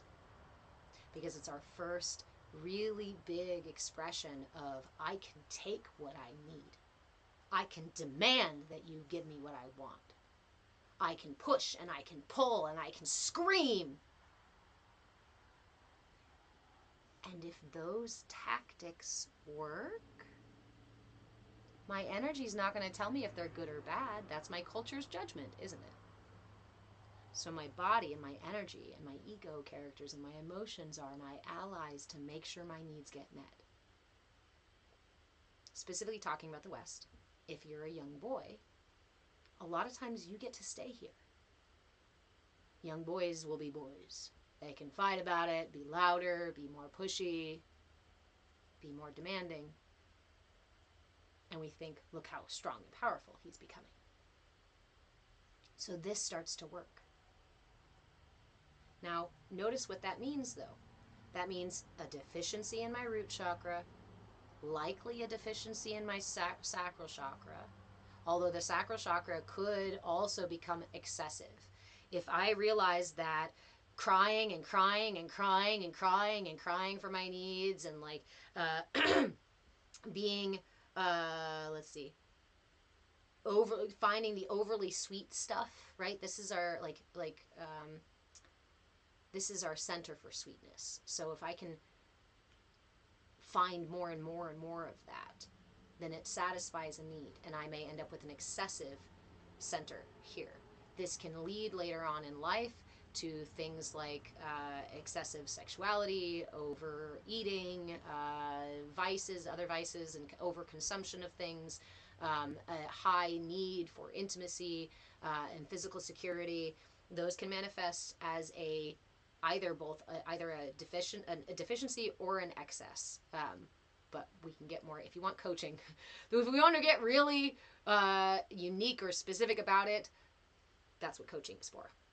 So, solar plexus. We're here in the solar plexus, and if you're a young boy in this culture, you probably got to stay here.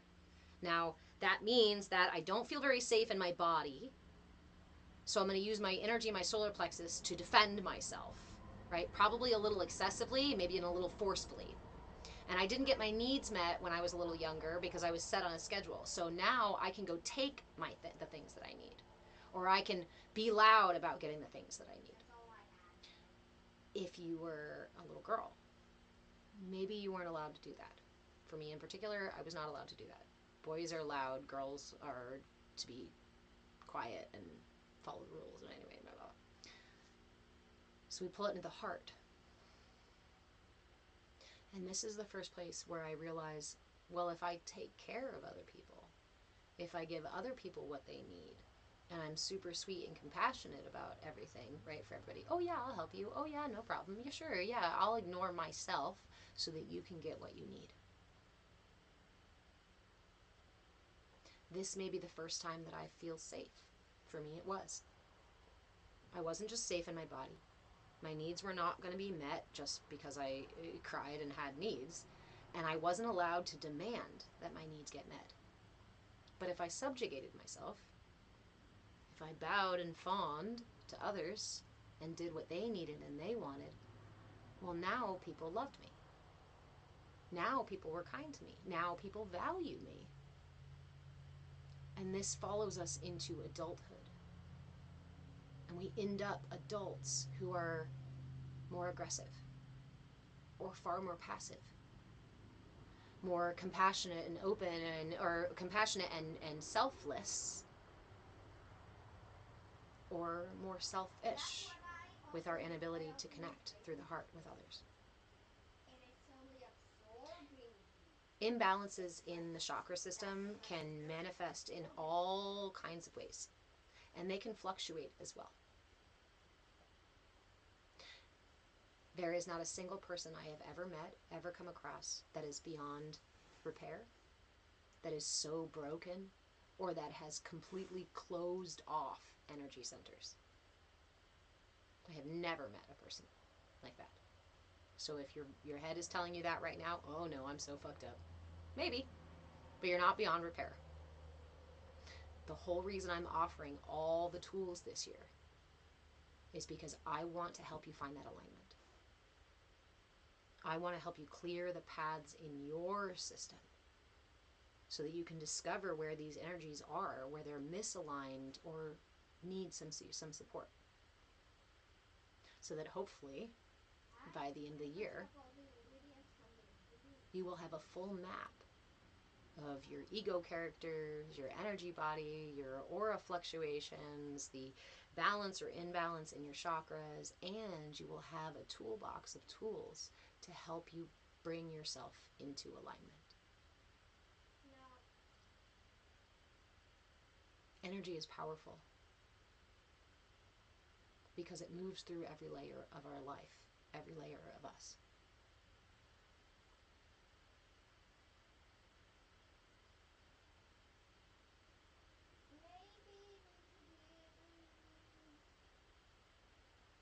And that's why I offer the information for free. Because it's that important right now. That we learn to balance our energy instead of being reactive. We talk about these imbalances that manifest as we grow, right? And these become our ego characters. My ego character of being a person who takes care of everybody else but doesn't take care of myself. My ego character of being maybe a little cold in the heart but very controlling and very powerful and forceful. And in fact, we will then choose our relationships and our jobs and our other things like that out of these imbalances. This creates codependency. This creates addiction. This creates. Did he? Okay, hold on.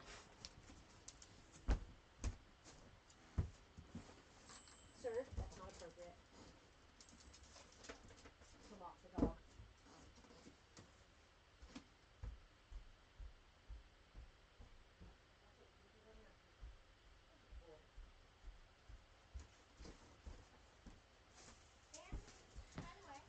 Okay, so then we end up in these relationships with, let's see, Glitterbee, how do these sorts of imbalances affect ND, specifically neurodivergence? So this was, I'm so glad you asked that question. I'm so glad you asked that question because I, several years ago, considered the fact that I might be neurodivergent, right? I'd never been diagnosed as ADHD or on the spectrum or any version of that. But I definitely have a lot of the symptoms. Now I have CPTSD diagnosis. But I dug down the rabbit hole because essentially the result of CPTSD and neurodivergency look the same. A lot of the things look the same.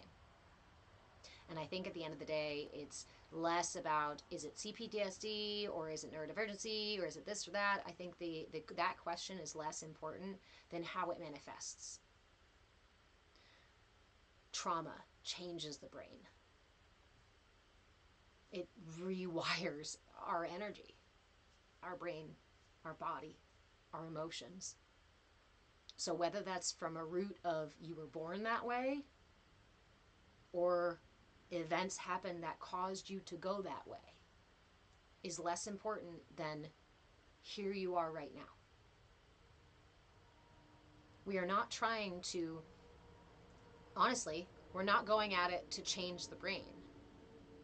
We're going at it to balance the energy, the emotions, to find center. Because we are each unique and different, we each need different tools for that. So if you're on the neurodivergent scale, there will be some tools that will be very good for you. If you're on the neurotypical scale, there may be some tools on the same scale, that work for both of you. There may be some tools that don't. A good example of this is a common thing in meditation is to pay attention to your breath, right? To give your attention to your breath. I know that neurodivergency causes us that to be a little more difficult. Does that mean you absolutely can't do it? No. Does it mean that you may need other tools to add to it or to get yourself there? Yes. And this is why, whether you go buy the PDF I've got in the shop on Patreon or you just create a journal, this is why I want you to track the tools that you get.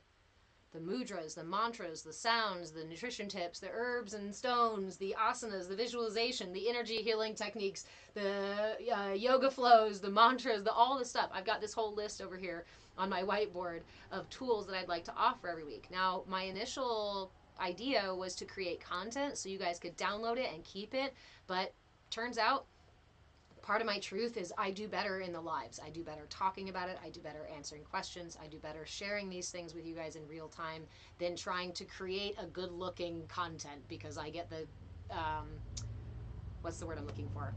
Somebody just corrected me the other day. It's not perfectionism because I'm not trying to make it perfect.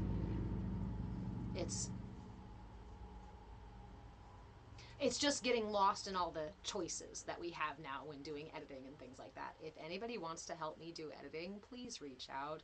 I would be happy to exchange coaching or other services for it because it really slows me down trying to pick which color, hey Gigi, trying to pick which color, trying to pick how to word it, trying to pick how I have all the tools. I have all the tools listed out for the entire year long. I already know what I'm going to teach you guys. I already know what I'm going to share. Thanks, Gigi. It's just creating content that I'm really struggling with.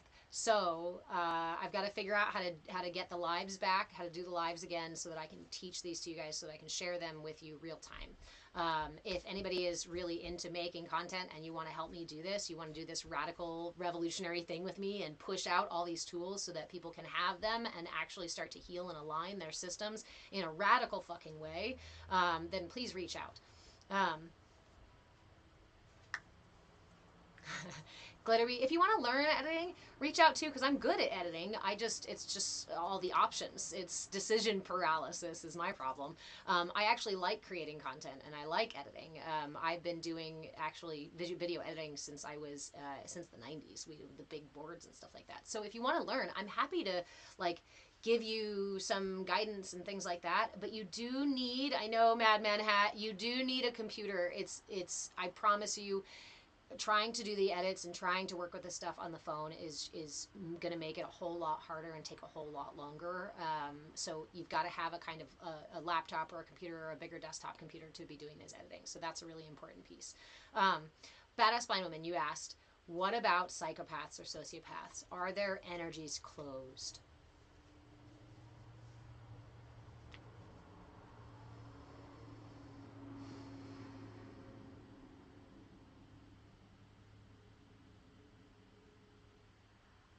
No.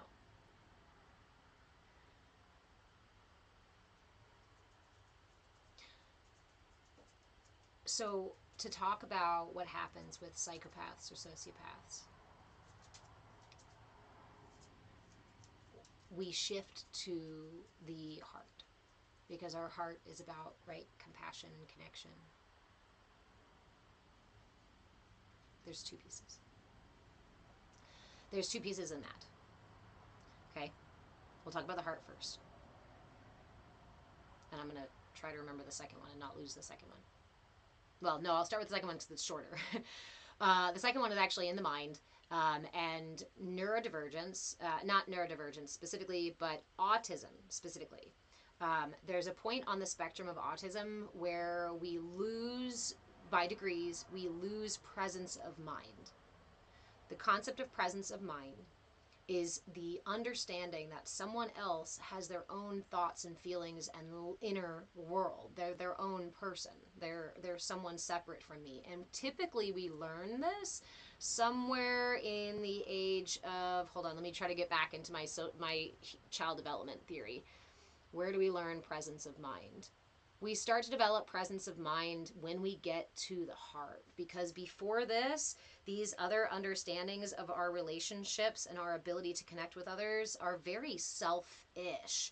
When I am in my root chakra, my first 6 months of life, I have no concept that people are separate people. I have no concept that things exist when I can't see them. I am quite a big open ball of energy and possibility, but I don't perceive that other people have their own emotions and feelings. I don't even understand that it's two, mom and dad have their own relationship. Like, that's totally, there's no need for that. As I move up, I start to understand these different layers. It's our social emotional development.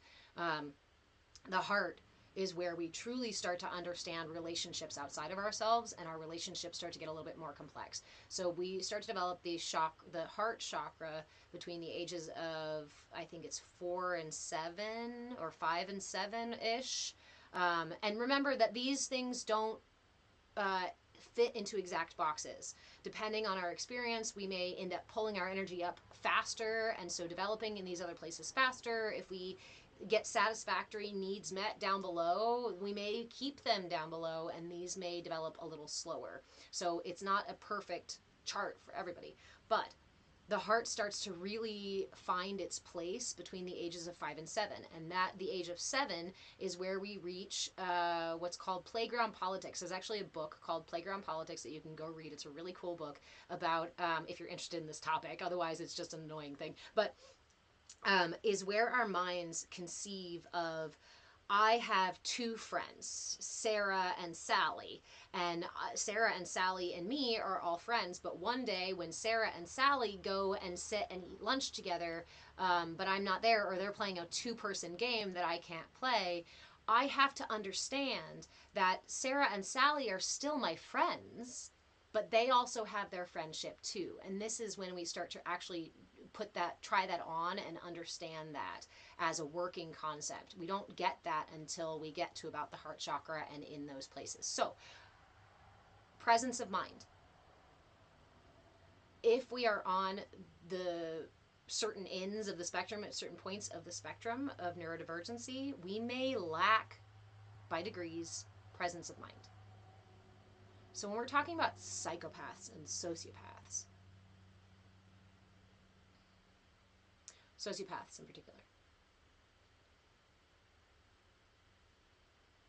it is a lack of value or understanding of presence of mind. Again, I will say that there is never a person that I have ever met that has all chakra, that has any chakra closed off. And I have had my share of experience with the paths, with the people on the paths. It's like a blindness.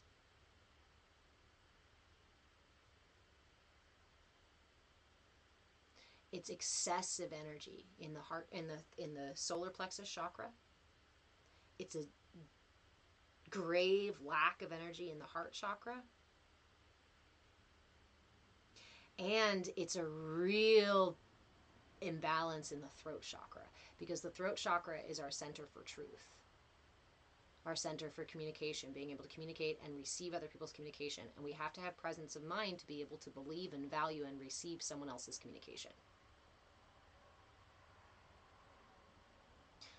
All of those factors can lead us to be ignorant of other people's needs and desires. But if we are malicious about it, then I think we go to this other place. And this is something that I've talked to my son about. I call it shade versus shadow on your heart. When we see suffering, when the world is difficult, when we interact with people who are selfish or narcissistic or these other things or cause pain, right? We may put shadow over our heart as a kind of armor. I might learn how to use narcissistic tendencies to protect myself, but ultimately I don't believe that it's a good thing. Ultimately I feel this doesn't feel good. Shade on the heart is when we have, from my experience, shade on the heart is when we believe that, how do I want to say it? It's like when we've closed off our heart, when we no longer feel that experience of empathy for others. And again, there's so many other strings there, like presence of mind and potential neurodivergency. Does that mean that all psychopaths and sociopaths are neurodivergent? I would actually, somebody's going to get mad at me, I would actually say yes, because it's a divergent or a not typical wiring of the brain and of the body. Yes, spooky divergent, confusing the armor with the skin. It's the belief that I am that darkness versus I am just using the darkness to protect myself, right? I feel that this is not a good thing, and maybe I don't know how to get out of the habits. Maybe I've become a narcissist because it's the only way that I knew how to survive, but I ultimately don't feel it's productive, and I don't feel it's good, and this feeling of it's not good may even be very quiet and very far down inside of me, but it's still going to scratch at the surface. It's still going to be this thing inside of you that's trying to get to you. Because your system is your ally. Your system is always leading you towards your best self. Everything in the universe is structured by the Fibonacci sequence. The up and out and open. It means you are on that same wave of up and out and open towards your self-actualization. We can cling to fear, we can push ourselves and hold ourselves in suffering, we can do a lot by force and by doing. which is why being can be so powerful. Because when we learn to be with ourselves, we start to separate ourselves from being right here on the front of our experience, and we sink back in so that we can hear and perceive and experience all these layers of ourselves. And ultimately, once we build those relationships, then we can start to find real balance and real trust within ourselves. Spooky Divergent, you said, and that is a dangerous place, and some will try to convince you to embrace that and to embrace it as if it's the true you. This, again, is the dis-ease, the virus that I believe is really has caught hold of humanity. Too many people believe that the only way to be is to shade your heart, is to, I am anger. I am judgment. I am. We are not any of these temporal things. It's a misidentification.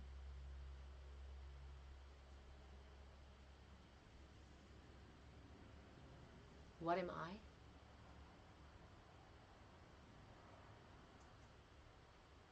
I am a cell in the body of God, just like you are. I am a spark of light in that rainbow. And whether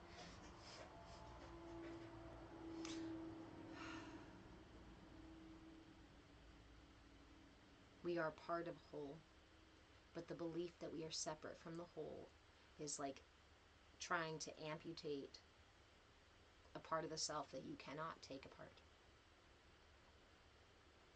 Madman hat. I think I did that to myself. If you think you did it to yourself, then you're not. You haven't. I have met the people who have.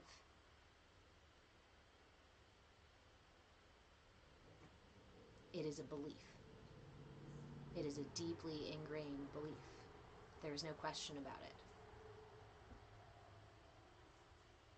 I used to think it was like some brazen confidence of like, how can you be so confident that you're so, yeah.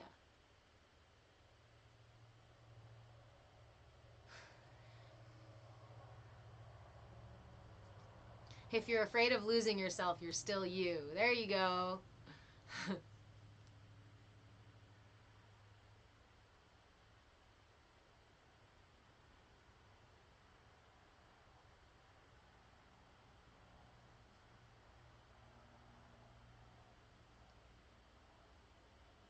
If you are no longer looking in a mirror, if you're no longer exploring your inner self, if you see no value in it and no reason to do so,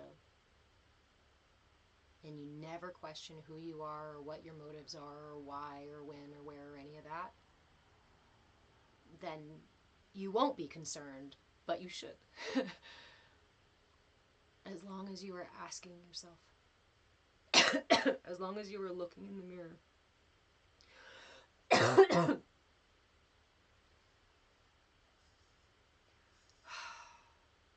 There's something more in there, like this idea that we have to do these big, huge things, like these ideas that we have to work so hard to heal ourselves and to find balance. And these are all misnomers still that direct us away from it. One of the most powerful things that you can do for yourself is to spend those 5 minutes with yourself every day and just listen. Right? Spooky Divergent, and that we have to earn it. You are perfectly you are perfectly as you need to be right here, right now. I like to talk about humanity like a chorus, right? We're all part of one body, one being. So I like to talk about it like a chorus. And if you look at the chakra system, it reminds me of a flute. We each have a unique song to play. And I don't, from my experience and my understanding of the universe and God and whatnot, I don't believe that there are mistakes. There is a purpose, a reason, a rhyme, a pattern for everything. Even free will, even chaos, yes. And so each of us are here now because we have a note to play in this song. We have a voice that needs to be in this chorus, a song to sing. This is my purpose. It is my unique frequency. In my standing in my true power, I am aligned and balanced within that frequency. And when I am aligned and balanced in that frequency, I am in my purpose. And when I am in my purpose, I am in flow with the entire universe. But again, we live in a culture that has turned us directly away from that and taught us that we are supposed to be out of line with the universe, and that our purpose is something outside of us that we have to go pay to figure out. We have to go study all the things and learn all the things and get the certifications and follow these rules and follow these steps, and only then you'll be rewarded. I talk about it sometimes as if, okay, we are all in the Garden of Eden. We are all in the Garden of Eden. The possibility for perfection is all around us. Perfection itself is all around us. Opportunity, growth, experience, connection, perfection is all around us. But imagine if a couple of people, okay, I won't name names and point fingers, but let's say a couple of people within the Garden of Eden said, you know what? I'd like to harvest the energy and the resources of all of these lovely people, all of these perfect little creatures here in Eden. So you know what I'm going to do? I'm going to cut a hole in the brick wall of Eden, around Eden. And for each human, each one of these little guys in this Eden, I'm going to make them a little hole in the brick. I'm going to pop a brick out. And I'm going to tell them that the only way to get to Eden, I'm going to tell them that Eden is on the other side of the wall. I'm going to show them this narrow opening in the wall. And they're going to spend their whole lives with their nose to the wall, looking through, hoping one day to get there. And I'll tell them, as long as they keep working toward that place to get through, eventually they'll get there. And eventually they'll be in perfect place. Eventually they'll be okay and right and safe and cared for and loved and well, but they'll have to prove it. You've got to prove it. And you've got to do exactly what I say, exactly as I say it. And if you don't stay there, think about this. We've been doing this for several generations now. So the people next to you on the wall, if you turn away and start going, are we sure that this is what we're supposed to be doing? Other people next to you, your parents at first, and then your peers, and then your boss, and then whoever goes, shh, shut up and put your nose back to the wall. We're working here. If we all keep pushing on the wall with our noses, eventually we'll knock it over, right? No.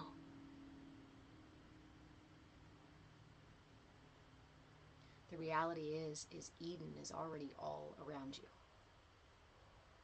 Just turn around. Stop trying to push the wall over with your nose. Stop believing that all of these things outside of you that are unreachable. And they're not completely unreachable, right? We still get these effigies of them and blah, blah, blah, blah, blah, blah.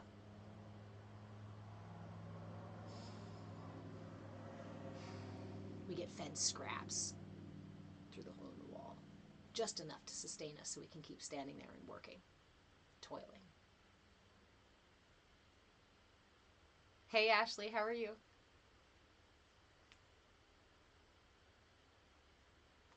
So these tools, these tips and tricks and classes and whatnot that I'm going to be sharing all year long are the things that are going to give us the confidence to turn around and put our backs to the wall. What a great support. Thank you. So that we can actually experience the expansiveness, the truth, the perfection of all of creation that we are part of, that we exist in. We are not separate from it. The only thing separating us is the illusion of it. And there are people who have capitalized upon that illusion to keep us there, stuck, toiling, unwell, and scared. That's why I say it's a revolutionary thing that we're doing. It's a revolutionary thing to learn about your energy body and about the purpose of that song, to find that song, to find the alignment in your system so you can actually resonate in that truth. This is what authenticity looks like. Authenticity at first may be kind of messy, maybe a little verbose, but authenticity understands that I am valuable and perfect in me, and you are valuable and perfect in you. I can't be authentic if I am judging. Because truth, authenticity, is to believe in the intrinsic value in me being me, just for the sake of me being me. And that includes you being you, for the sake of you being you. Glitterby, you're ready for a revolution? There's a lot going on in the world right now. There is a fuck ton going on in the world right now.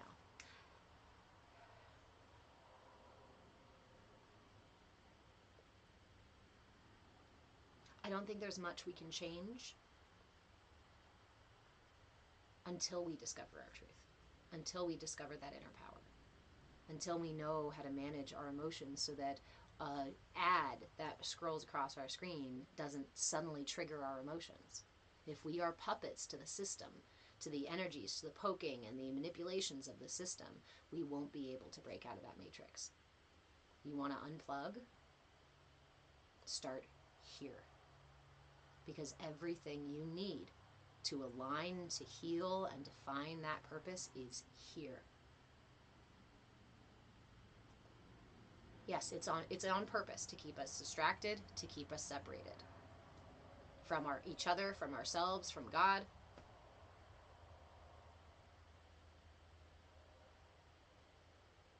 I can do hard things. Yes, Glitterby. Pain is not something that we can avoid forever. Suffering is something we choose. Pain is an ally. It tells me when I'm being too rough on my body or when something has been too held in for too long, right? Just a burp. A burp is a burp. But if I keep swallowing my burps back down, what am I going to experience? Pain. Something's not right, says my body. But what are we taught in the West? Oh, just go take a pill for that. Oh, just treat the symptom. And then you won't have to pay any attention to the symptom. Right? The symptom leads you to your healing, to the root of what needs to be healed. What a great misdirection. Badass blind woman, I'm ready to be the no force revolution. With the irony, the paradox, is that we cultivate one of the greatest forces in the universe. When we align ourselves, when we heal ourselves through our energy, when we balance our energy, when we use that pendulum, when we rewire our brains, when we rewrite the map of our world, of our belief systems, of our habits and behaviors. Again, all of these are my allies. When my ego jumps up to protect me and makes me say shit that I don't mean and I have to apologize for later, that's my ego coming up and saying, hi, I'm not where I'm supposed to be. I don't know fucking how to function in this way, so can you help me out?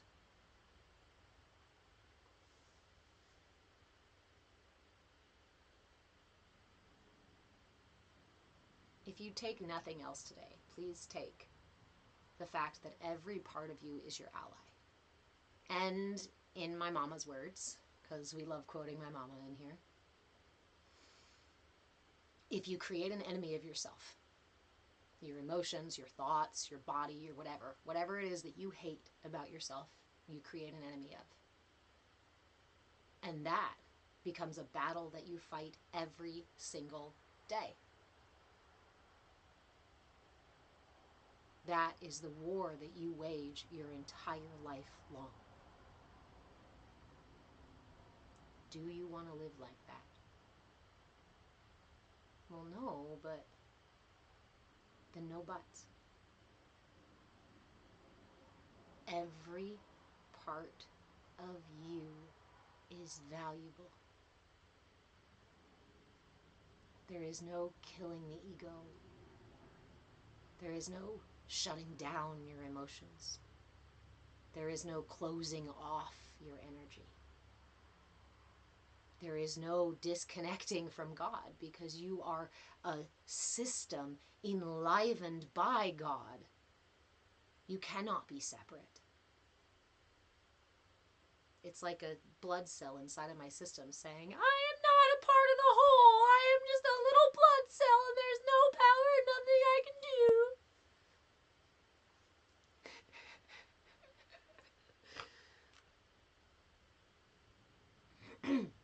Every part of your system is your ally. So next time anger rises up within you, meet it as your ally. Next time anxiety grips you by the throat or the gut, meet it like a friend. What would you say if you pulled up to the grocery store and your friend's in the passenger seat and all of a sudden they go, oh my God, wait a minute. If we go in there, somebody might try to talk to us and it could be really scary. What if they're mean? I don't know, but what if I don't have money in my bank account? Oh God, but wait a minute. What if I spend too much money? I don't know. It's overwhelming. What if I end up getting all that ice cream that I keep saying that I'm not going to do? What would you do for your friend? Would you tell them to shut up and go stop and get over it and get in the store? You'd be a shit friend if you did. But that's what we say to ourselves.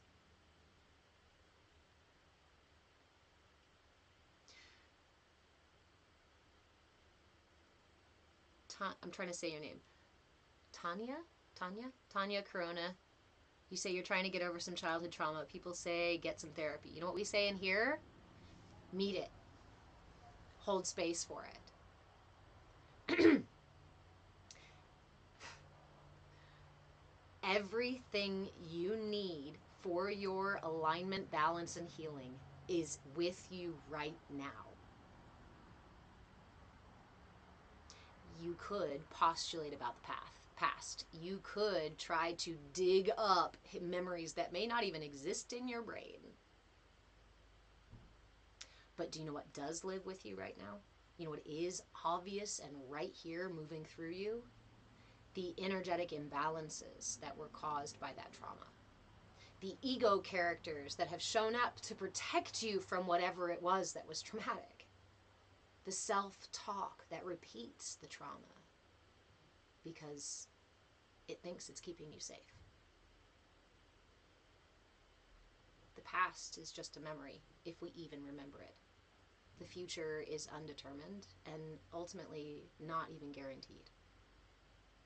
All you have is right here, right now, and everything that you need. You don't have to go anywhere. And this is why this shit is fucking radical, right? This is revolutionary because I'm not telling you have to go pay for something. I'm not telling you to go buy something. I'm telling you that everything you need is within you. And I have a huge toolbox of tools that I'm going to spend the whole fucking year offering for free. Why? Because if you just move your hands together like this, it'll help clarify your third eye so you can hear your inner child, or you can hear the ego character, or you can hear the trigger. If you pull your fingers together like this balances all 5 elements in the body. Balances the upward and downward energy in the body as well as the inner channels. This is an all system balancing mudra.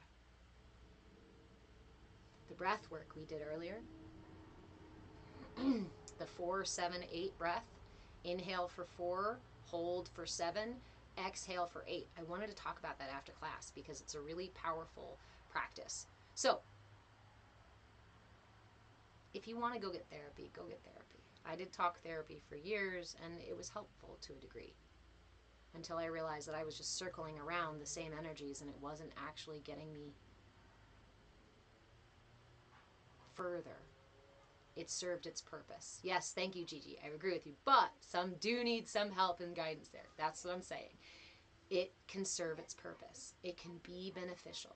Is it the end-all, be-all, and or some of those other tools like medications may be necessary? Please don't use those to guilt yourself or to feel shame or judgment on yourself if you need to use tools and crutches and other things to get you to where you can start doing that deeper stuff. And for some of us, if we've never looked within, it can be fucking terrifying to look within. So if you're in that place, don't hurt yourself more by forcing yourself to do things that are scary and that feel really uncomfortable.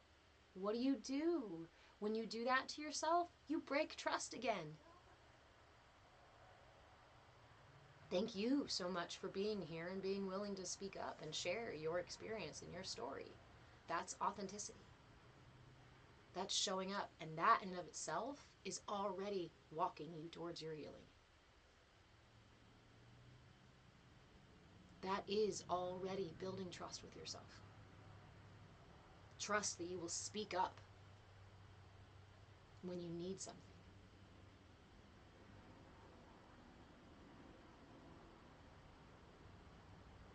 So, thank you, Glitterbee, for the reminder.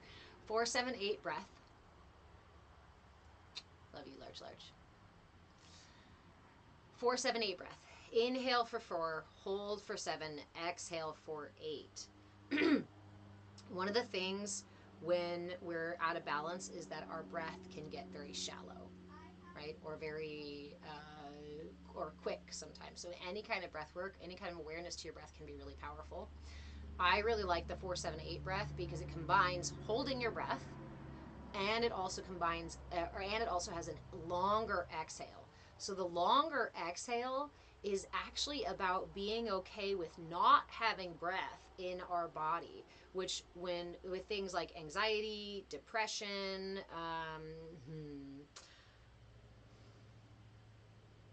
fear, shame, those kinds of things. Using the exhale and extending the exhale and watching the exhale all the way, trying to really slow it down, trying to extend that exhale is going to give you more space for those kinds of emotions. Whereas, let's say if you're feeling sadness, sadness is one of those emotions that we want to fill the lungs and expand them really big and open them up to make space for the heart. Disconnection, right? Loneliness, big, big, big deep breaths. Let's not focus on the exhale for those emotions. We want to focus on nice, big, expansive space for the heart, opening the lungs.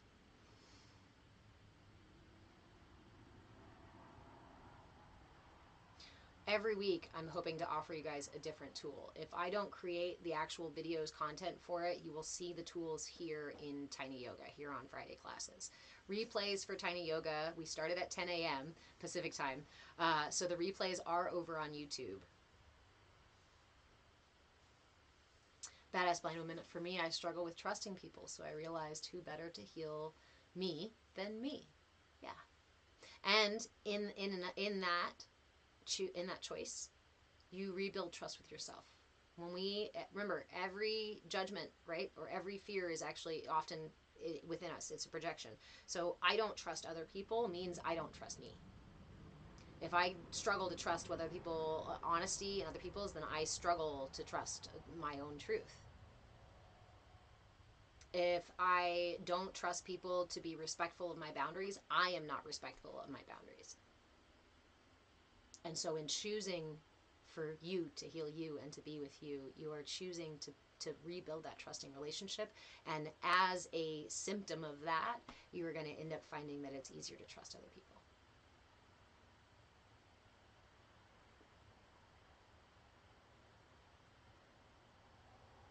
Madman Hat, how long am I staying on here today? It's 1 o'clock right now.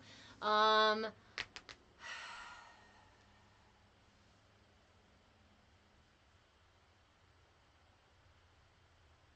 was going to start to wrap up actually, so that I could go have lunch and things like that. I think my son is still in his class, but I encourage all of you to come in to the Discord. We don't know what's happening on TikTok, and if I could just transfer all of you guys over to YouTube so that you could stay with the lives and get the content reliably, I would, but I can't. And I can't even reach everybody who's in my following list at once because I can't even send mass messages or anything. So go over to YouTube, go over to the Discord, go to the Patreon, follow as a free follower there, or grab a membership if you need that support. I do offer private coaching. I do offer group coaching. We have weekly group coaching on Saturdays. In our Discord, we have other events and things like that, so that we can get together and hang out. And yeah. Badass Blind Woman, you say, thank you for being a lighthouse. When I was a little girl and I first watched the movie Pete's Dragon, do you remember Pete's Dragon? One of my favorite movies of all time. Still is. And mostly, I mean, not mostly, but I absolutely adore Helen Reddy. I wanted to be Helen Reddy. She was one of my idols when I was a little girl. And the scene where she's standing on the lighthouse and she sings the Candle on the Water, that song of hope, of being a lighthouse for her love, right? I don't think it was her husband at the time, but the love of her life had gone out to sea and was lost at sea. And so every night she went out there and she looked for him and she waited every day for him. It still fills me with so much emotion. But that song is my lighthouse. Hearing that song and listening to those words and growing up trying to understand what that really meant helped me understand my own purpose.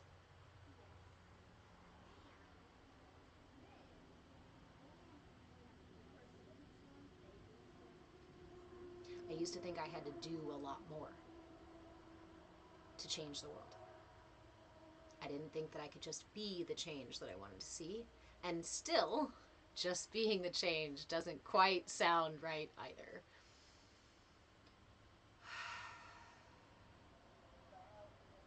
But what is very true for me is that I'd like to be a lighthouse. I'm going to sit here and I'm going to keep sharing. I'm going to keep offering the tools. I'm going to keep answering the questions. I want you to know that there is someone here that if you need it, you can reach out. Do I ask? Do I do coaching and charge for my personal time? Yeah, that's pretty much the only thing I charge for. But if somebody messages me in the middle of the night and says, "Please, I need something," I am almost always there. And sure, people can call that codependent. People can call that all kinds of things if you'd like to. But it brings me a sense of peace and a sense of joy and a sense of comfort to be that. And the most important thing for me is to stand in my truth. If it changes someday and it's no longer my truth, then I'll let that be the change. But right now, I'll be your candle on the water. My love for you will always burn. I know you're lost and drifting, but the clouds are lifting. Don't give up, you have somewhere to turn. I'll be your candle on the water, till every wave is warm and bright. My soul is there beside you. Let this candle guide you. Soon you'll see a golden stream of light. A cold and friendless tide has found you. Don't let the stormy darkness pull you down. I'll paint a ray of hope around you, circling in the air, lighted by a prayer. I'll be your candle on the water. This flame inside of me will grow. Keep holding on, you'll make it. Here's my hand, so take it. Look to me, reaching out to show, as sure as rivers flow. I'll never let you go. I'll never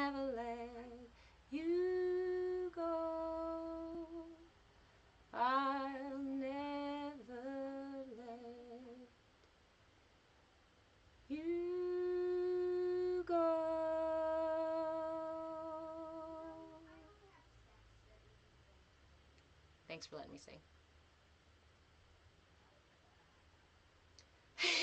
Tanya, you're so glad I didn't become a nun. Hey, me too. Hey, me too. I'm a reverend, not a nun.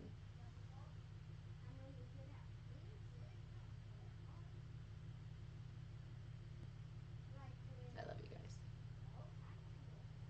Ooh, Glitterbee, there's a study that says 8 minutes is all it takes to reassure another soul that they can be okay. I like that.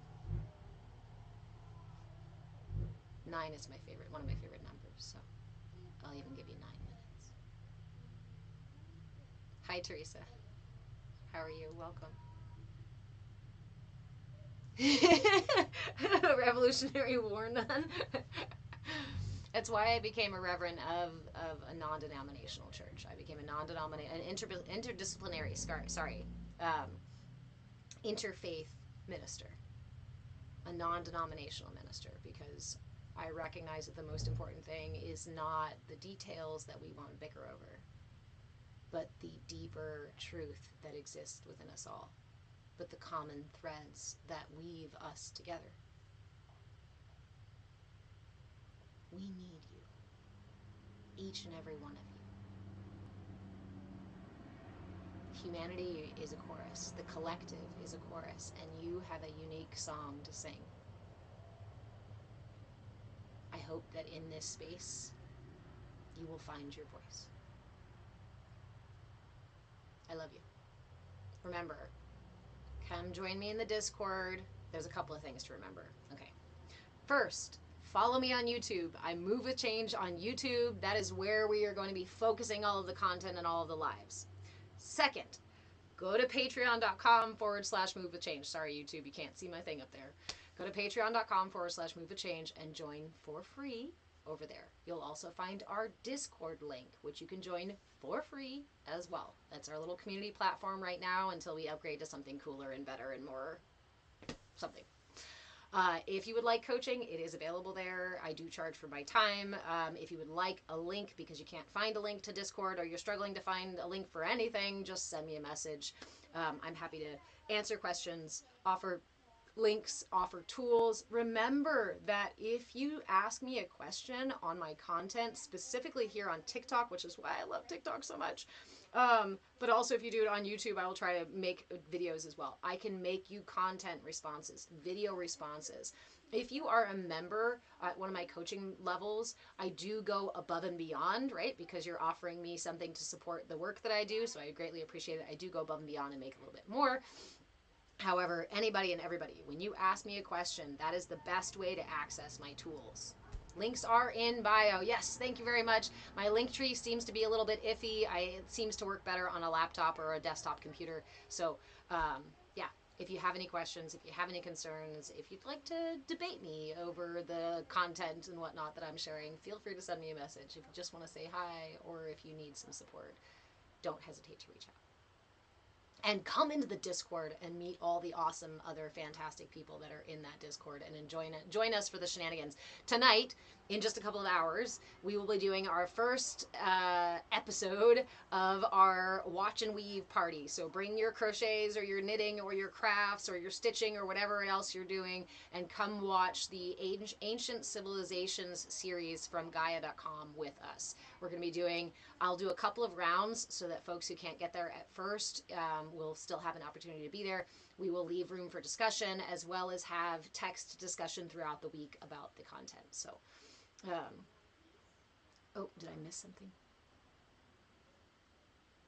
Yes, Glitterbee. Also asking the questions on the videos, making comments helps me to create more content, and it does amazing for the algorithm.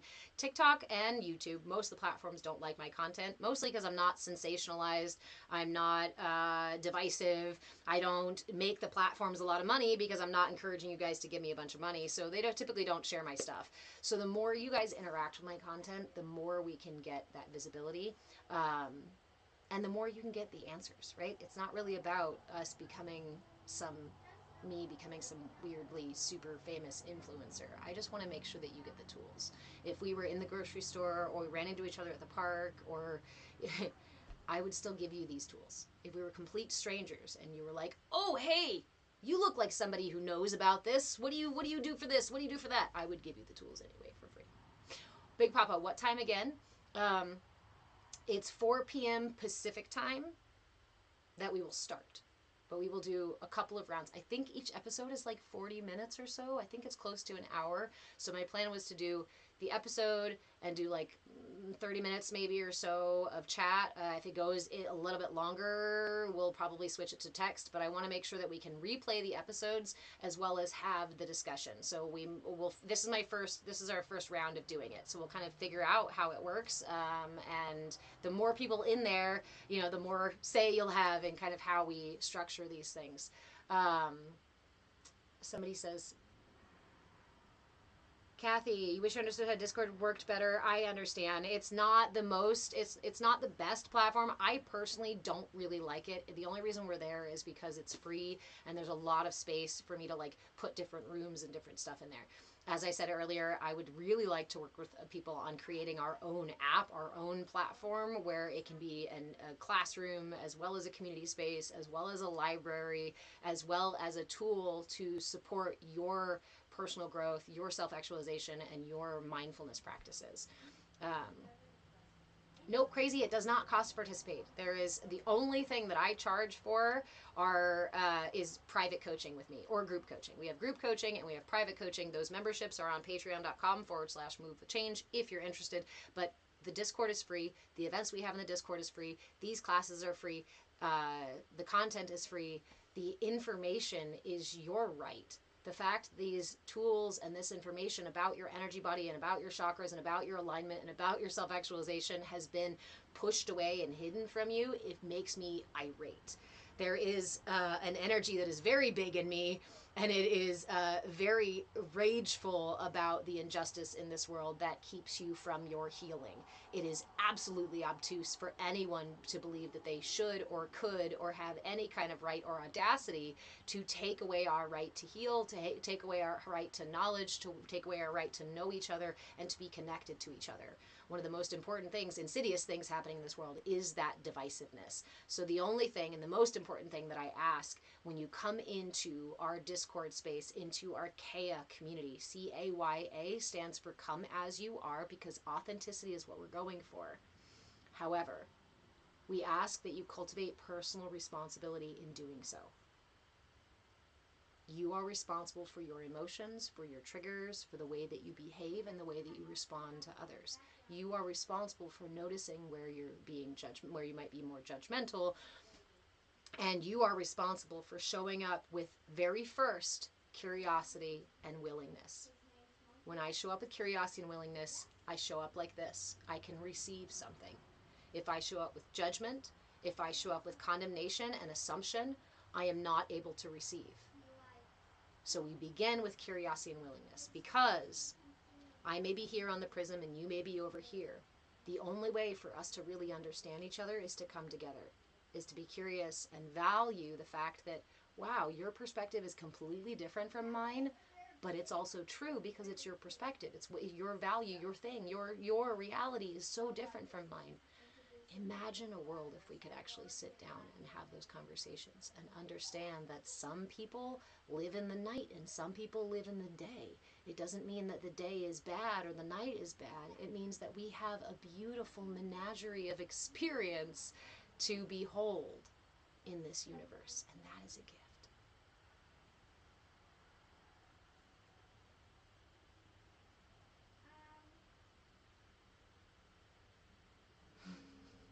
Yeah, you are definitely not the only one who feels a little bit lost in there. It is like a labyrinth, I know.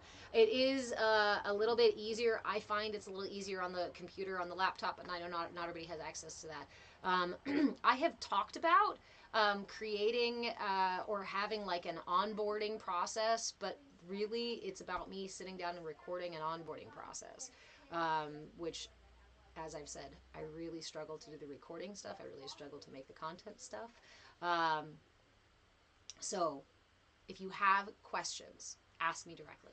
If you get into the Discord, wherever you can comment, if you tag me, I'm Rev Deborah in there, I will see the comment and I can come help. Okay? We'll get you in.